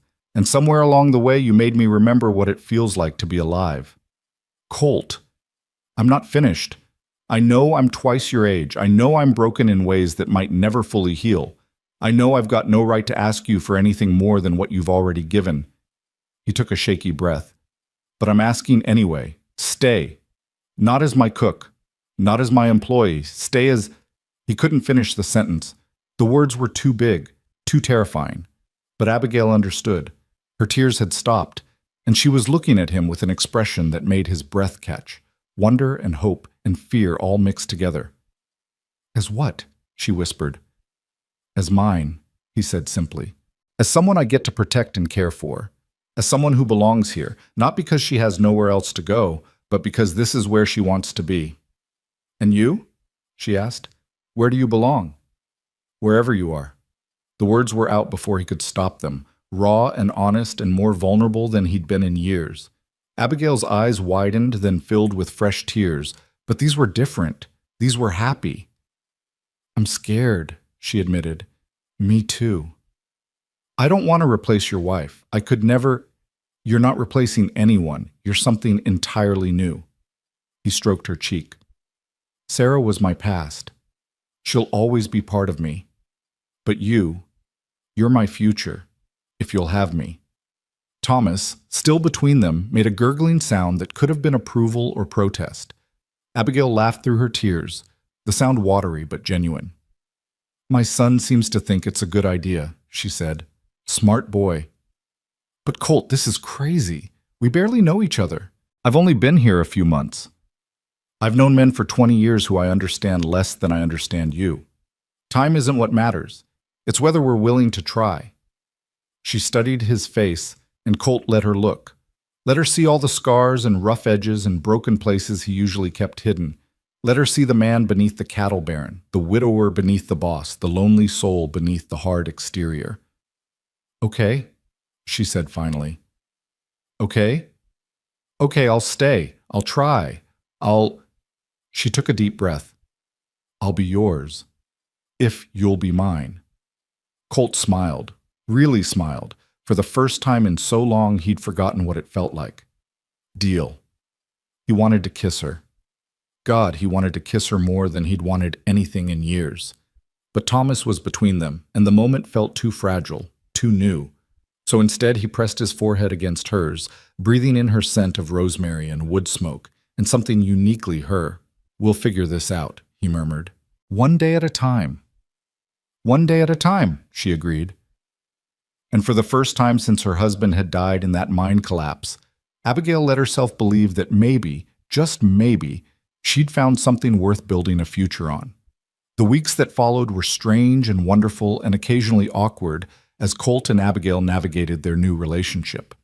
They didn't announce anything to the men, didn't need to. The crew had eyes, and they saw the way Colt looked at Abigail now, the way he found excuses to be near her, the way she smiled when he entered a room. "About damn time," Wade said one evening, clapping Colt on the shoulder. "We were starting to think you were blind." "What's that supposed to mean?" "Boss, that woman's been looking at you like you hung the moon since about week 2. Rest of us were just waiting for you to catch up." Colt didn't know what to say to that, so he just grunted and went back to work. But that night, he found himself watching Abigail more carefully, looking for signs of what Wade had mentioned, and he saw it. The way her eyes followed him across the room, the way she blushed when he complimented her cooking, the way she found reasons to touch his arm, his hand, his shoulder in passing, small gestures that might mean nothing or might mean everything. It made him feel young and foolish and terrified and exhilarated all at once. One evening in late December, with Christmas approaching and the ranch slowly recovering from the fire, Colt finally worked up the courage to make his intentions clear. He'd spent the afternoon in town, supposedly buying supplies, but actually consulting with the local minister and jeweler. The ring he came back with was simple, a thin gold band with a single small diamond, but it was honest and solid, just like the woman he intended to give it to. He found her in her garden, even though it was nearly frozen solid. She was checking on the herbs, covering them with straw to protect them from the worst of the winter cold. "Those plants are tougher than you think," Colt said, announcing his presence. Abigail looked up and smiled. "So am I. But a little protection never hurt anyone." "No, it didn't." He moved closer, suddenly nervous in a way he hadn't been since he was 20 years old and courting Sarah. "Can we talk?" "Of course." She stood, brushing dirt from her hands. "Is something wrong?" "No, the opposite, actually." He took a deep breath. "Abigail, I've been thinking about what I said after the fire. About you staying, about us trying." Her face fell slightly. "You've changed your mind." "No, God, no, the opposite." He pulled the ring from his pocket, holding it out between them like an offering. "I want to make it permanent, legal. I want—" His voice cracked slightly. "I want you to marry me." Abigail stared at the ring, her mouth opening and closing without sound. "I know it's fast," Colt rushed on. "I know people will talk, but I don't care what people think. I care about you and Thomas. I care about waking up every day knowing you're here. I care about building something real, something lasting." He paused. "I love you. I don't know when it happened exactly, but somewhere between the first meal you cooked and the way you saved my cattle and the night you played my guitar in the barn, I fell in love with you. And I want to spend whatever time I have left making sure you know it." Tears streamed down Abigail's face, but she was smiling. "You love me? Is that so hard to believe?" "Yes, you're Colt Merriman.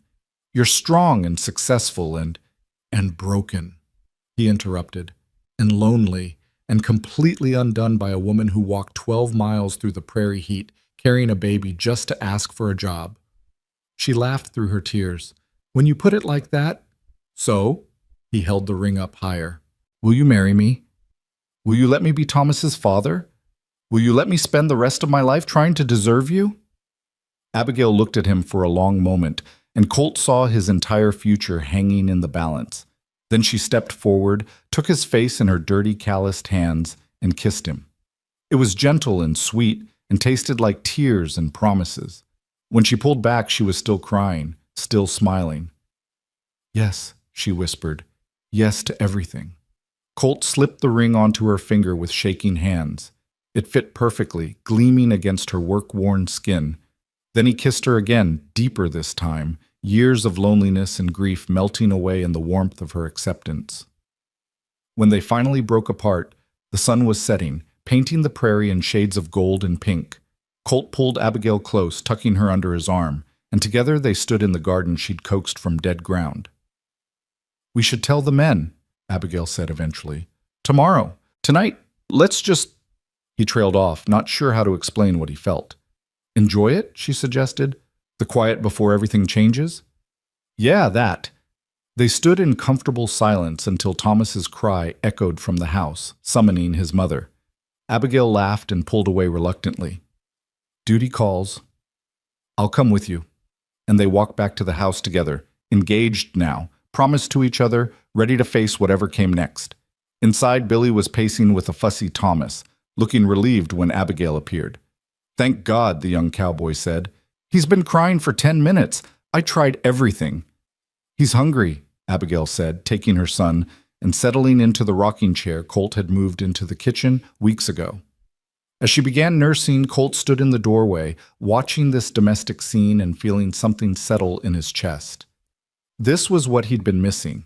Not just a woman, not just a cook or healer, but a family. People to care for, people who cared back, people who made this big empty house feel like a home. Billy caught sight of the ring on Abigail's hand and his jaw dropped. Are you two? We're getting married, Colt said simply. Billy whooped so loud that Thomas startled and began crying again. Sorry, but this is amazing. The boys are going to lose their minds. He was already heading for the door. I got to tell Wade, he owes me $5. You bet on this, Colt called after him. Everyone bet on this. Sutton had Christmas, Wade had New Year's, I had December. I won. Billy disappeared into the night, still celebrating.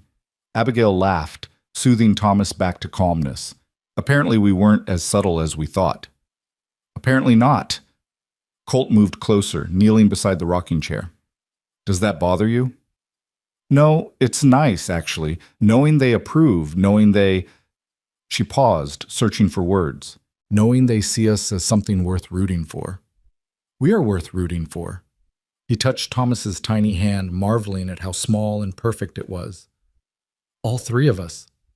Thomas grabbed his finger and held on tight, and Colt felt his heart expand to accommodate this new love, not replacing what he'd felt for Sarah, but adding to it, building on it, proving that the human heart had infinite capacity for caring. Outside, they could hear Billy spreading the news, his excited voice carrying across the ranch. Soon there would be congratulations and celebration and probably some good-natured ribbing. But for now, in this quiet moment, it was just the three of them. A man who'd learned to hope again, a woman who'd found a place to belong, and a baby who'd never know how close he came to growing up without a father. When do you want to do it? Abigail asked. The wedding? Tomorrow, if you'd have me, she laughed. Let's give it at least a week. I'll need a dress that doesn't smell like cooking.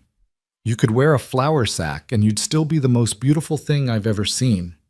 That's very sweet, but I'd still like a proper dress. She looked down at Thomas, then back up at Colt.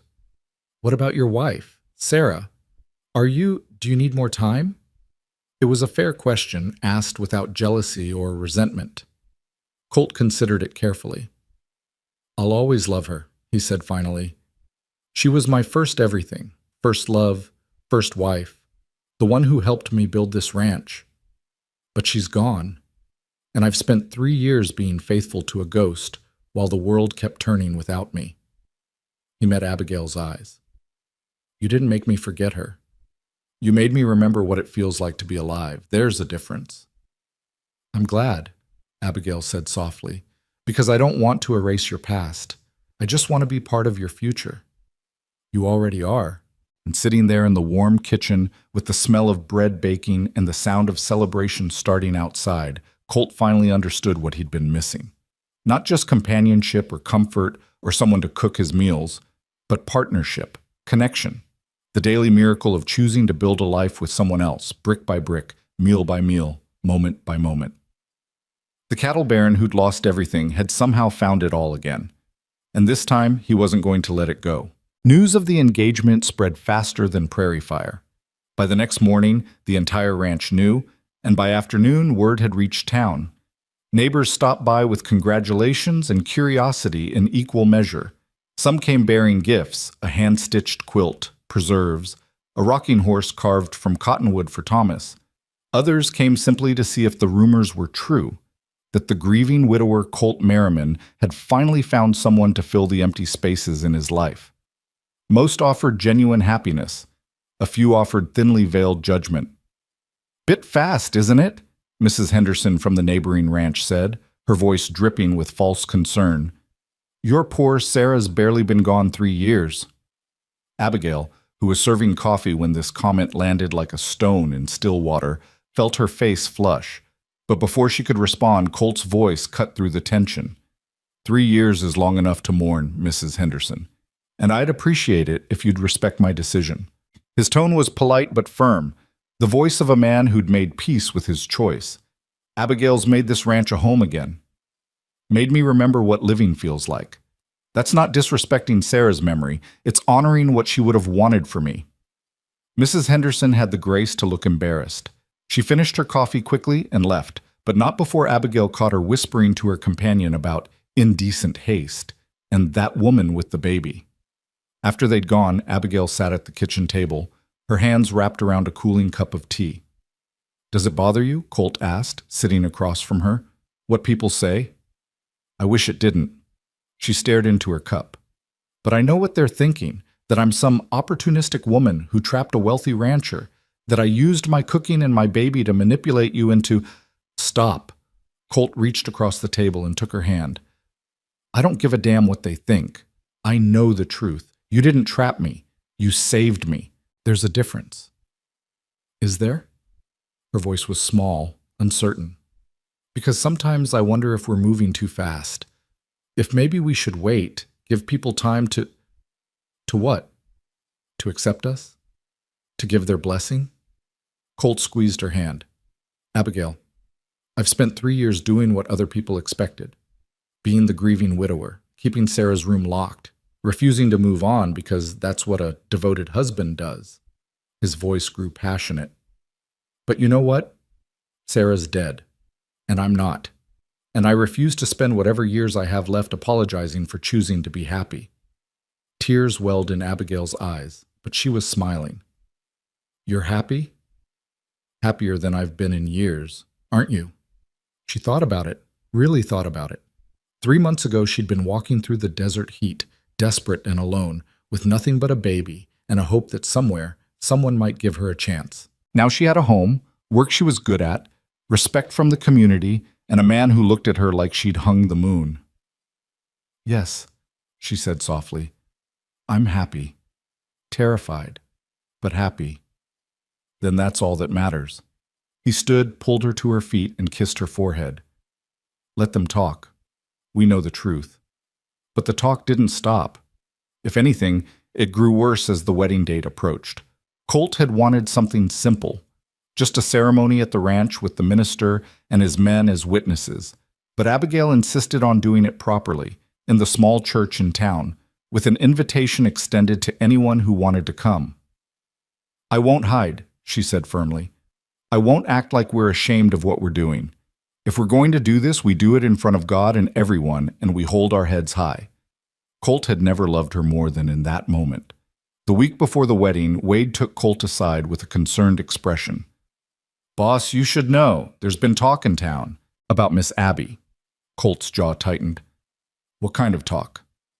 "The ugly kind. Some folks saying she bewitched you with her herbs and potions.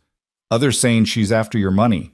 One old biddy even claimed Thomas isn't really her dead husband's baby, that she was already pregnant when she showed up here." Rage flooded through Colt, hot and immediate. "Who said that?" "Does it matter? It's horseshit and everyone with sense knows it." Wade shifted uncomfortably. "But I thought you should be prepared, in case someone says something at the wedding." "They won't." Colt's voice was hard as iron. "Because if anyone insults my wife-to-be, they'll answer to me.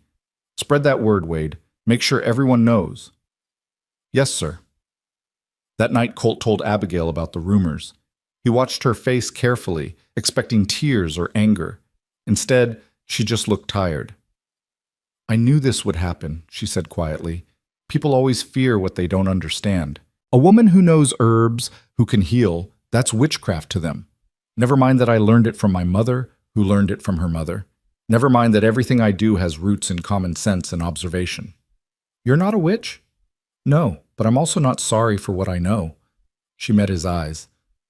"I won't stop healing people, Colt. Even after we're married. I can't. It's part of who I am." "I know, and I wouldn't ask you to stop." He pulled her close. "But I will ask you to be careful. Not everyone appreciates help, and some people are dangerous when they're afraid. I'll be careful." She rested her head against his chest. But I won't hide. Wouldn't expect you to. 3 days before the wedding, disaster struck again, though this time it came from nature rather than men. Colt was in the barn when he heard the commotion. He ran outside to find several hands gathered around something on the ground. As he pushed through, his stomach dropped. It was one of his best breeding mares, collapsed and breathing in labored gasps. Her sides were distended, sweat coating her flanks. She was in foal, but something had gone wrong. "How long has she been like this?" Colt demanded. "Found her about 10 minutes ago," Sutton said. "She was fine this morning. Now—" He shook his head grimly. Colt knelt beside the mare, running his hands over her swollen belly. He'd seen difficult births before, knew the signs of a breech or a foal too big to be born naturally. This was bad. Without help, both mother and baby would die. "Get Doc Randall," he ordered. "Boss, he's in Amarillo treating some banker's wife. Won't be back for 3 days. 3 days. The wedding was in 3 days. And this mare would be dead in 3 hours without intervention. "Then get Miss Rose," Colt said. "She's a people doctor, not a horse doctor," someone protested. "She understands birth and bodies and medicine better than any of us. Get her. Now." 5 minutes later, Abigail arrived, Thomas strapped to her back, her face serious as she assessed the situation. She circled the mare slowly, watching her breathing, the way she tried and failed to stand, the panic in her rolling eyes. "The foal's stuck," Abigail said finally. "Probably turned wrong. Can't be born the way it is." "Can you fix it?" Colt asked. "I can try." She looked at him seriously. "But I've only done this twice, and one didn't survive. I'm not a veterinarian, Colt. I might make things worse. Or you might save them both. That's better odds than they've got right now." She nodded once, then started issuing orders with the same authority she'd shown when treating Tommy Wilson. "I need hot water, clean cloths, and soap. Someone take Thomas, and I need space. Everyone but Colt and one other man. Back up." Wade volunteered to stay. The others retreated but didn't leave, forming a concerned circle at a distance. Abigail washed her hands and arms thoroughly, then knelt beside the mare's hindquarters. "Hold her head," she told Colt. "Keep her calm. This is going to hurt." Colt positioned himself at the mare's head, stroking her neck, murmuring the nonsense words that sometimes soothed frightened animals. He watched Abigail work, her face set in concentration, her hands moving with careful confidence despite her claimed lack of experience. She reached inside the mare, her face contorting with effort, feeling for the foal that was trapped. The mare screamed, a horrible, human-like sound, and tried to kick. Wade held her back legs while Colt kept her head down. "I've got it," Abigail gasped. "One leg folded wrong. If I can just—" She worked for what felt like hours but was probably only minutes. Sweat poured down her face. The mare thrashed weakly, exhausted from labor and pain. Colt kept talking, kept stroking, kept praying to whatever God might be listening. Then Abigail's face changed. "There, it's turned. Now we just need—" The mare gave one last massive push, and suddenly the foal was sliding out in a rush of fluid and membrane. It lay still on the straw, not breathing, its coat dark and wet. "No," Abigail whispered. She moved immediately to the foal, clearing its nose and mouth, rubbing its chest vigorously. "Come on, baby. Breathe. Come on." Nothing. The foal lay limp and lifeless. Around them, the watching men removed their hats, assuming the worst. Even Wade looked away, unable to watch. But Abigail didn't give up. She positioned the foal on its side and pressed on its chest in a rhythm Colt recognized from when she'd revived a drowning child last month, forcing air in and out, refusing to accept defeat. "Abigail said," Colt said gently, "it's gone." "Not yet it isn't." Her voice was fierce. She kept working, kept pressing, kept trying. And then, a miracle. The foal gasped. Its legs twitched. It gasped again, stronger this time, and suddenly it was breathing on its own, sides heaving with effort. A cheer went up from the watching men. The mare, still exhausted but alive, lifted her head to look at her baby. Abigail sat back on her heels, covered in birth fluids and sweat, her face streaked with tears of relief. "You did it," Colt breathed. "We did it." She looked up at him, smiling through her exhaustion. "All of us." The foal struggled to its feet on shaky legs, and the mare reached over to nuzzle it, making soft sounds of encouragement. Within minutes, the baby was nursing, and the mare was already looking better, her breathing evening out. "That's a good omen," Billy said, watching the scene with wonder. "New life just before a wedding." "That's not an omen. That's Miss Abby being brilliant," Wade corrected. "Again." The men crowded around, clapping Abigail on the back, thanking her, marveling at what she'd done. But Colt noticed she was shaking, the adrenaline finally wearing off. "All right, give her space," he ordered. "Wade, take over here. Make sure they're both stable. The rest of you, back to work." He guided Abigail away from the barn, toward the house. She walked unsteadily, her legs weak from kneeling so long in one position. "I thought it was dead," she said quietly. "For a moment I really thought we'd lost it. But we didn't, because you refused to give up." "I couldn't, not when there was even a chance." She looked at him with fierce intensity.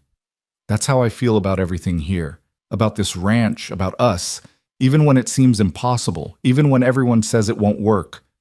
I have to try. I have to believe there's a chance." Colt pulled her close, heedless of the mess covering her dress. "And I love you for it. For being the kind of person who fights for things, who doesn't accept defeat, who saves dying foals and broken men with equal determination." She laughed, the sound watery but genuine. "The foal was easier. You were much more stubborn. I prefer to think of it as resistant to change. That's just stubborn with better vocabulary." He kissed her then, there in the middle of the ranch yard, in front of God and anyone who cared to look. She kissed him back, tasting of salt and effort and hope. When they broke apart, Billy was watching from the barn door, holding Thomas and grinning like a fool. "Get a room," he called. "We will," Colt called back. "In 3 days, officially." More laughter rippled through the ranch. The tension from the difficult birth dissolved into celebration, and Colt realized this was what community felt like. Not just people working together, but people caring together, supporting each other through crisis and triumph alike. This was what Abigail had built here, without even trying. Not just a functioning ranch, but a family. The morning of the wedding dawned clear and cold, with frost coating the prairie grass like diamond dust. Abigail woke early, her stomach churning with nerves. She'd barely slept, kept awake by Thomas's fussing and her own racing thoughts. What if she was making a mistake? What if Colt woke up one day and realized he'd married beneath him?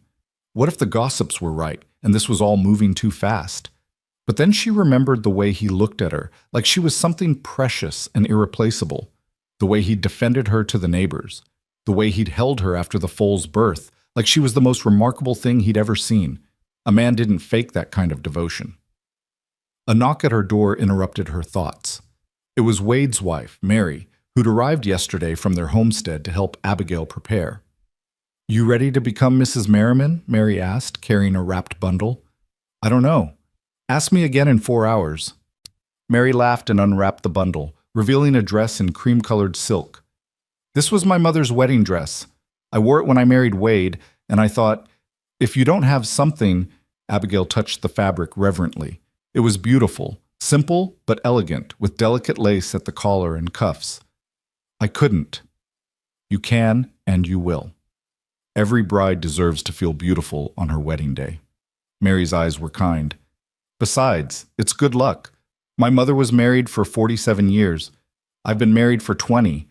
Maybe it'll bring you the same fortune." Tears pricked Abigail's eyes. "Thank you. Don't thank me yet. We still have to get you into it and fix your hair. Thomas, you be good for Auntie Mary while your mama gets beautiful, all right?" The next 3 hours passed in a blur of preparation. Mary worked miracles with Abigail's hair, braiding it into an elegant crown and weaving in small wildflowers that Billy had picked that morning. The dress fit perfectly, as if it had been waiting for her all along. Mary even produced a string of pearls, borrowed from the general store owner's wife. She insisted you have something nice, that Abigail fastened around her neck with shaking hands. When she finally looked in the mirror, she barely recognized herself.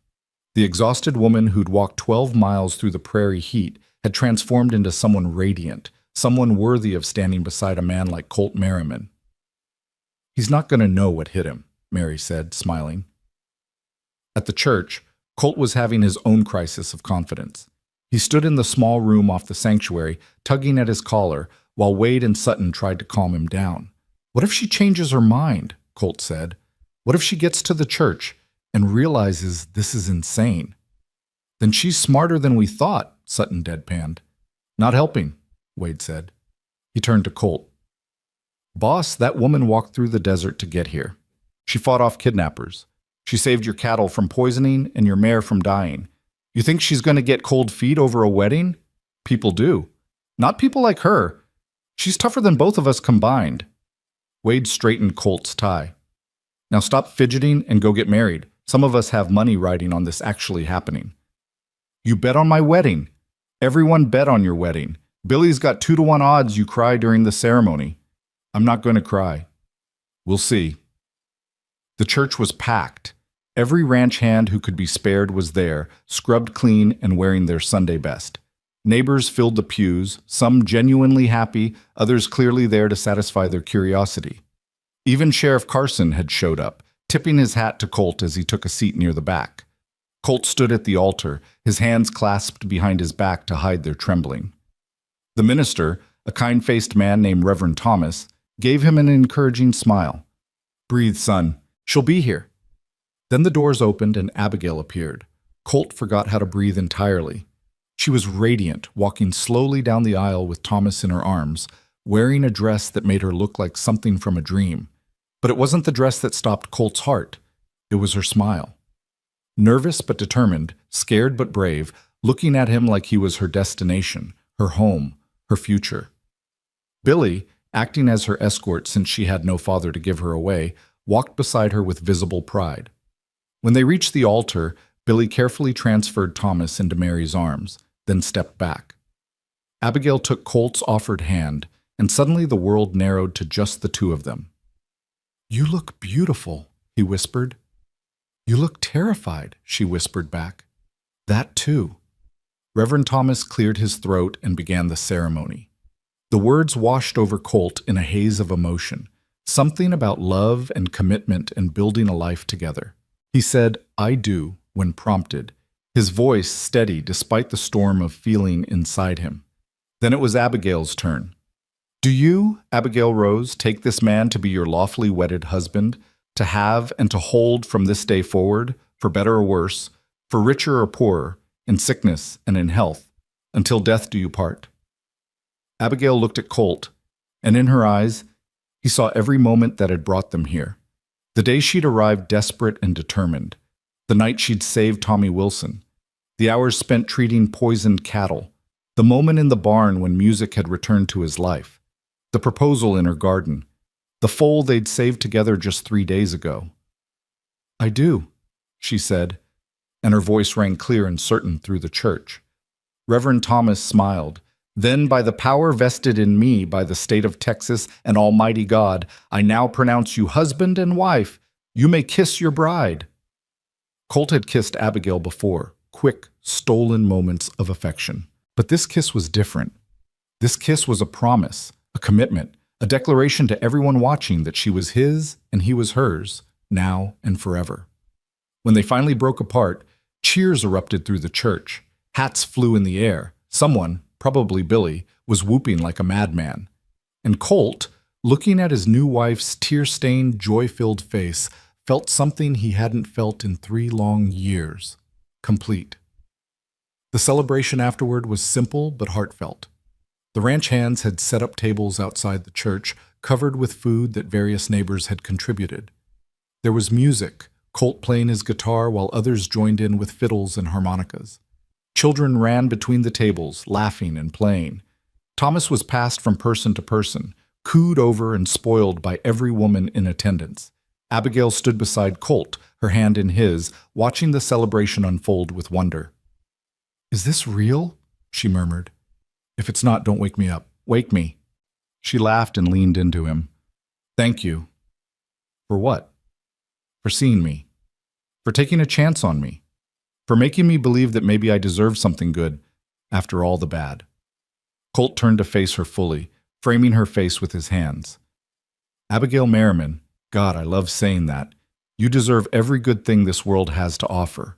And I'm going to spend the rest of my life trying to give them to you. Just don't burn down any more barns in the process. No promises. They were interrupted by Wade tapping a glass for attention. The crowd quieted, turning to look. I just want to say a few words about the boss and his new bride, Wade began. 6 months ago, this ranch was dying. The men were miserable. The boss was existing, not living. Then this woman showed up, walked right out of the prairie like she'd been sent by Providence itself, and everything changed. Murmurs of agreement rippled through the crowd. She fed us. She healed us. She reminded us what it felt like to be cared for instead of just managed. And she did something even more miraculous. She brought our boss back to life. Wade raised his glass. So here's to Abigail Rose Merriman, the best cook, the best healer, and now the best thing that ever happened to this ranch. May your marriage be long, your pantry always full, and your garden forever green. To Abigail, the crowd chorused, drinking deep. Abigail's eyes were wet, but she was smiling. She raised her own glass in acknowledgement, then turned to Colt. Your turn, she said. I'm not good with words. Try anyway. Colt cleared his throat, suddenly nervous despite being surrounded by people he'd known for years. I'm not good at speeches, but I want to say something about Abigail and about what she's meant to me. The crowd settled, listening intently. 3 years ago, I buried my wife, and I thought that was it, that I'd had my shot at happiness and lost it. I locked myself away, did my duty, kept the ranch running, but I was just going through the motions. Then this woman showed up, asking for a job, and I almost sent her away. Almost told her no because I was too scared to let anything new into my life. He looked at Abigail, who was watching him with such love it made his chest ache. But she didn't give me a choice. She walked into my kitchen and started cooking, started healing, started making this place feel like a home instead of a tomb. She taught me that loving someone who's gone doesn't mean you can't love someone who's here, that starting over isn't betraying the past. It's honoring it by choosing to keep living. His voice cracked slightly, and he paused to collect himself. Several people in the crowd were crying now, including Wade. So thank you, Abigail, for being stubborn enough to insist on staying, for being brave enough to love a broken man, and for reminding me that as long as we're alive, there's always a chance to start again. He raised his glass. To second chances, and to the woman who gave me mine. The crowd erupted in cheers again, and Billy collected his winnings from Wade with a triumphant grin. Colt had indeed cried, though just barely. As the celebration continued into the evening, Colt found himself standing apart from the crowd for a moment, watching everything unfold. His ranch, his men, his wife, his new family. 6 months ago, he'd been alone and hollow, going through the motions of life without really living it. Now he was surrounded by love and light and laughter, married to a woman who'd walked out of the desert and straight into his heart. You all right? Abigail asked, appearing beside him with Thomas drowsy in her arms. Better than all right. He wrapped an arm around her shoulders, pulling her close. I'm exactly where I'm supposed to be. She leaned her head against his shoulder. Me too. They stood like that, watching the celebration, until Thomas started fussing for his evening feeding. Abigail excused herself to a quiet corner while Colt made the rounds, thanking everyone for coming, accepting congratulations and well wishes. As the sun began to set, painting the prairie in brilliant shades of orange and gold, the crowd started to thin. People headed home, back to their own ranches and lives, leaving behind promises to visit soon and invitations to return the favor. Finally, it was just Colt and Abigail and Thomas, standing in the ranch yard as the last wagon disappeared into the distance. Ready to go home, Mrs. Merriman? Colt asked. I am home, Abigail replied. And she was right. The ranch house, once echoing and empty, now held 3 people who'd found in each other what they'd been missing. The kitchen that had been a place of drudgery was now the heart of the home. The locked bedroom had been opened and aired out, its ghosts finally laid to rest. The barn, where Colt had once played music to nothing but memories, now rang with genuine joy. That night, after Thomas was asleep and the house was quiet, Colt and Abigail sat on the porch together, wrapped in a shared blanket against the December cold. What are you thinking about? She asked. The sign, Colt said. What sign? For the ranch. I've been thinking about changing it, adding your name, Merriman and Rose Ranch. Abigail smiled. I like that. Though technically it's just Merriman now. You'll always be Rose to me, the woman who grew hope in dead ground. She was quiet for a moment, then said, I want to expand the garden in the spring, maybe start teaching more people about healing herbs. Turn it into something bigger, a place where people can come to learn, not just to get treatment when they're desperate. I think that's a wonderful idea. And I want to adopt Thomas, legally. Give him your name, make it official that he's ours. He already is ours, has been since the day you arrived. Colt kissed the top of her head. But yes, we'll make it legal. Thomas Merriman has a nice ring to it. They sat in comfortable silence, watching stars appear in the darkening sky. Somewhere in the distance, a coyote howled. Cattle lowed softly in their pens. The wind whispered through the prairie grass, carrying with it the promise of spring. Colt, Abigail said eventually. Yeah? Thank you for not giving up on me, on us. Thank you for not letting me. And there, on the porch of a ranch that had nearly died but was now thriving, two people who'd been broken found wholeness in each other. A cattle baron who'd forgotten how to live learned to hope again. A single mother who'd walked through the desert found a home worth fighting for. The sign went up 2 weeks later, carved by one of the hands who had a talent for woodwork. It hung proudly above the main gate, visible to anyone approaching from the road. Merriman and Rose Ranch, where spring came back to Texas. And beneath it, in smaller letters, a promise. All are welcome. Because that's what Abigail had taught them all.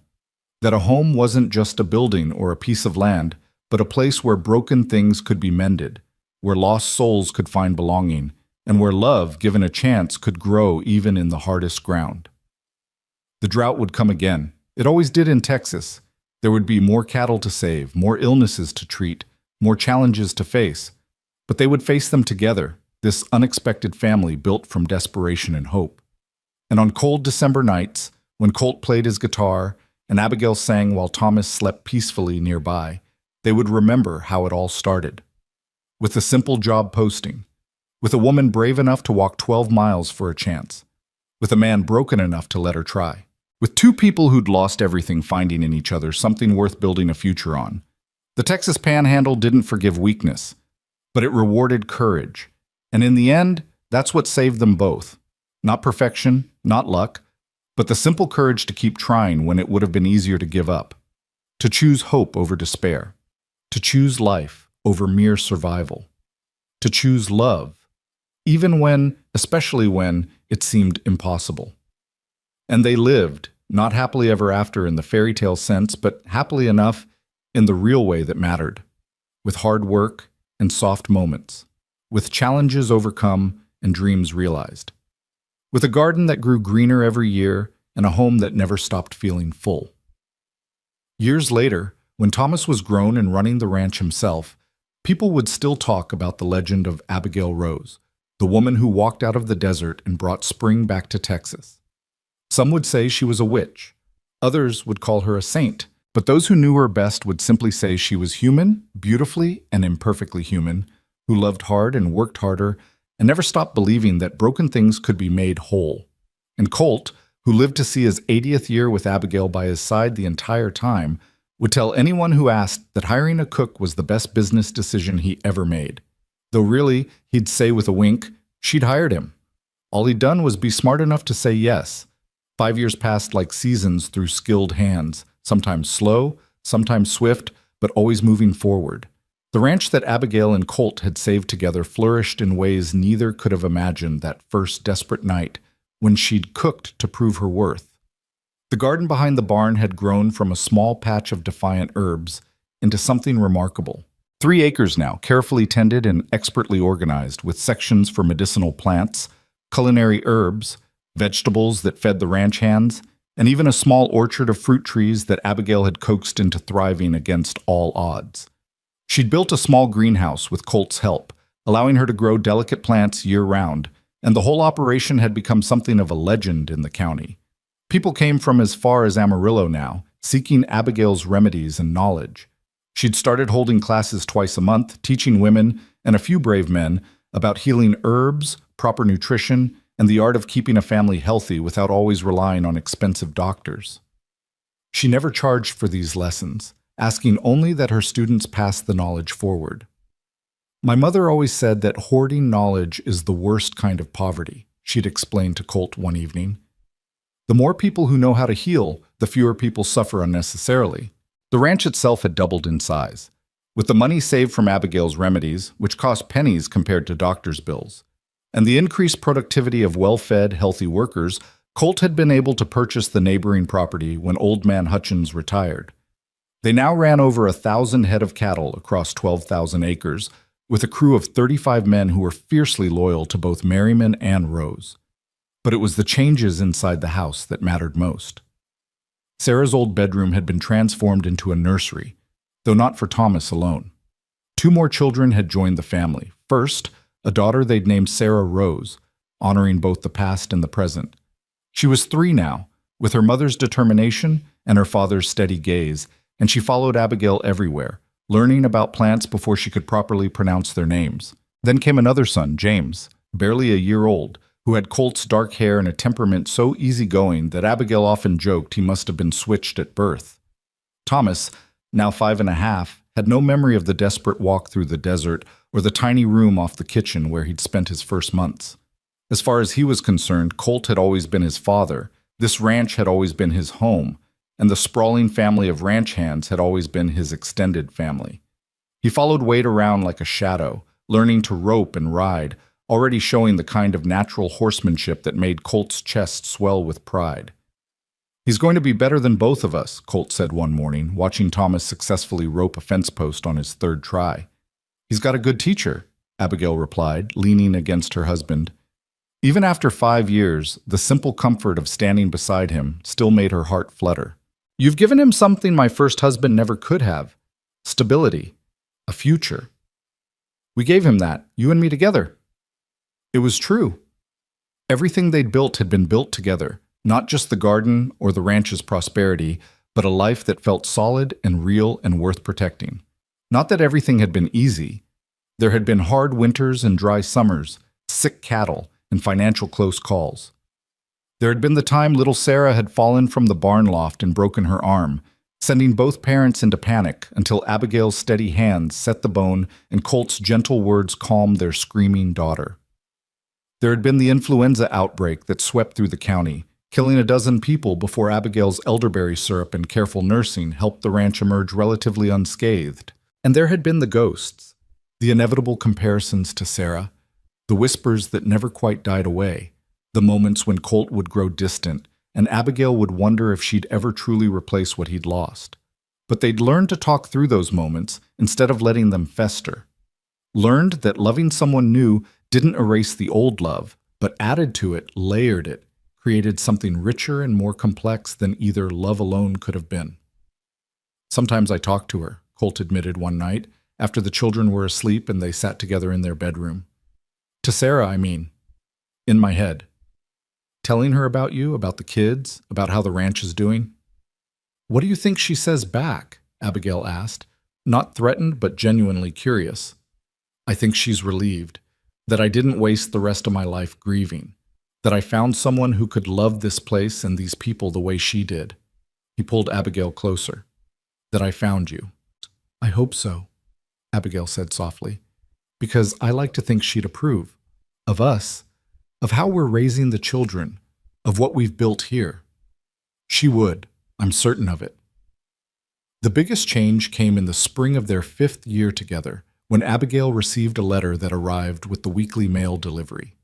Wade brought it to her in the garden, where she was transplanting seedlings with Sarah's help, which mostly consisted of the little girl making mud pies nearby. "This came for you, Miss Abby," Wade said, using the title he'd never quite dropped despite her married status. "Fancy envelope. From Austin." Abigail wiped her hands on her apron and took the letter, frowning at the official seal. When she opened it and read the contents, her eyes went wide. "What is it?" Wade asked, concerned by her expression. It's from the state medical board, she said, her voice stunned. They want me to come to Austin to speak at a conference about frontier medicine and the use of traditional healing methods. That's wonderful. It's terrifying. She read the letter again, as if the words might change. They want me to present my methods, my garden, everything I do here, in front of actual doctors. And you will, came Colt's voice. He'd approached unheard, drawn by the commotion. Because what you do works, and it's time more people knew about it. But I'm not a real doctor. I don't have formal training or certificates, or you have something better. You have results. Colt took the letter, reading it himself. Abigail, how many people have you treated in the last 5 years? Hundreds? Thousands? I don't keep count. Well, I do. Or at least, I notice when people stop dying from things that should kill them. When children survive scarlet fever because you knew which herbs to use. When women survive childbirth because you were there with your knowledge and your steady hands. He handed the letter back. You're going to Austin, and I'm going with you. What about the ranch? The children? Wade can manage the ranch for a week. Mary would love to watch the children. You know she would. And this is important, Abigail, not just for you, but for every person who could benefit from this knowledge spreading. She looked down at the letter, then at the garden she'd built from nothing, then at her daughter playing in the mud, oblivious to the weight of the moment. All right, she said finally. I'll go. We'll go. Together. Colt smiled and kissed her forehead. Together. Always. The trip to Austin was Abigail's first time leaving the ranch in 5 years, and her first time ever seeing the state capitol. The city overwhelmed her with its size and noise and crowds, so different from the vast quiet of the prairie. But Colt stayed close, his solid presence anchoring her when she felt adrift. The medical conference was held in a grand hotel, with doctors from across Texas and even a few from back east. Abigail felt distinctly out of place in her simple dress, the fanciest she owned but still country-made, surrounded by men in expensive suits carrying leather bags full of instruments she'd never seen. Maybe this was a mistake, she whispered to Colt as they entered the main hall. Not a mistake. Destiny. He squeezed her hand. Show them what frontier medicine really looks like. Her presentation was scheduled for the second day. She'd brought samples of her most effective remedies, carefully labeled, along with detailed notes on preparation and dosage. She'd also brought photographs that Billy had taken of her garden, showing the scale and organization of her operation. When her name was called, Abigail walked to the podium on shaking legs. The audience, at least 50 doctors, all men except for 2 stern-faced women in the back row, watched her with expressions ranging from polite interest to undisguised skepticism. Gentlemen, ladies, she began, her voice steadier than she felt. My name is Abigail Merriman. I'm not a doctor. I have no formal medical training. What I have is knowledge passed down through generations of women, refined through trial and error, and proven through 5 years of practice on a working cattle ranch. She proceeded to detail her methods, the herbs she used for fever, inflammation, infection, pain, the dietary recommendations that kept men healthy even in harsh conditions, the preventative measures that had kept illness from spreading through the ranch during multiple outbreaks. She spoke plainly, without medical jargon, but with a precision that came from intimate knowledge of her craft. The questions came fast and harsh. How do you ensure proper dosage without medical instruments? Experience and observation. I start small and adjust based on the patient's response. What's your success rate? In 5 years, I've lost 3 patients. All were already near death when they came to me. The infection or injury was too advanced for any intervention. A murmur went through the crowd. 3 deaths in 5 years was remarkably low, even by modern medical standards. You claim elderberry prevents influenza, one doctor challenged. That's superstition, not medicine. I can only tell you what I've observed, Abigail replied calmly. Every person on our ranch who took elderberry syrup daily during last year's outbreak remained healthy. In the neighboring ranches that didn't use it, 12 people died. Draw your own conclusions. Correlation isn't causation, another doctor interjected. Perhaps not. But when people are dying, I'd rather use something that seems to work than stand on principle while doing nothing. That silenced several critics. Because she was right, frontier life didn't allow for the luxury of perfect scientific method. You used what worked, or people died. One of the women in the back row stood up. Mrs. Merriman, I'm Dr. Elizabeth Hayes from Houston. I'd like to know more about your prenatal care methods. I understand you've attended several births with zero maternal mortality. That's correct. 8 births in 5 years, all successful. Remarkable. What's your secret? Cleanliness, mostly, and not intervening unless absolutely necessary. I let women's bodies do what they're designed to do, and I only step in when something goes wrong. Abigail's voice grew passionate. Too many doctors treat childbirth like a disease that needs curing instead of a natural process that needs supporting. Dr. Hayes smiled. I couldn't agree more. Would you be willing to share your detailed methods? I'd love to implement them in my own practice. Of course. That's why I'm here. The tide began to turn. More questions came, but they were curious now rather than hostile. Doctors asked for her recipes, her growing methods, her diagnostic techniques. Several admitted they'd lost patients to conditions Abigail routinely cured. By the end of her presentation, she had a crowd of doctors surrounding her, all wanting to know more. Dr. Hayes insisted on visiting the ranch to see the operation firsthand. A doctor from San Antonio wanted to feature her methods in a medical journal. The president of the state medical board, a distinguished gentleman with silver hair and kind eyes, pulled her aside personally. Mrs. Merriman, he said, what you're doing is important, more important than you might realize. There's a growing movement in medicine toward understanding traditional remedies, toward bridging the gap between folk knowledge and formal practice. You're at the forefront of that movement. I'm just trying to help people, Abigail said.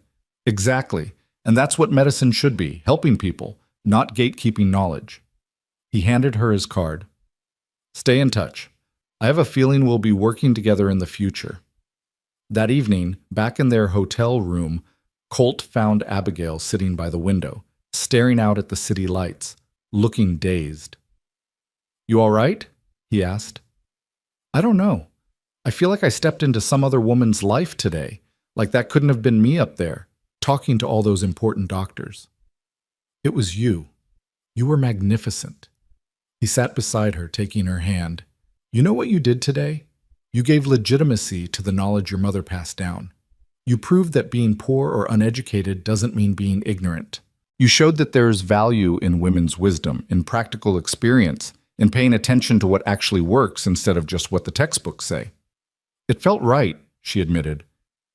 Scary, but right, like I was supposed to be there. You were. And this is just the beginning, I think.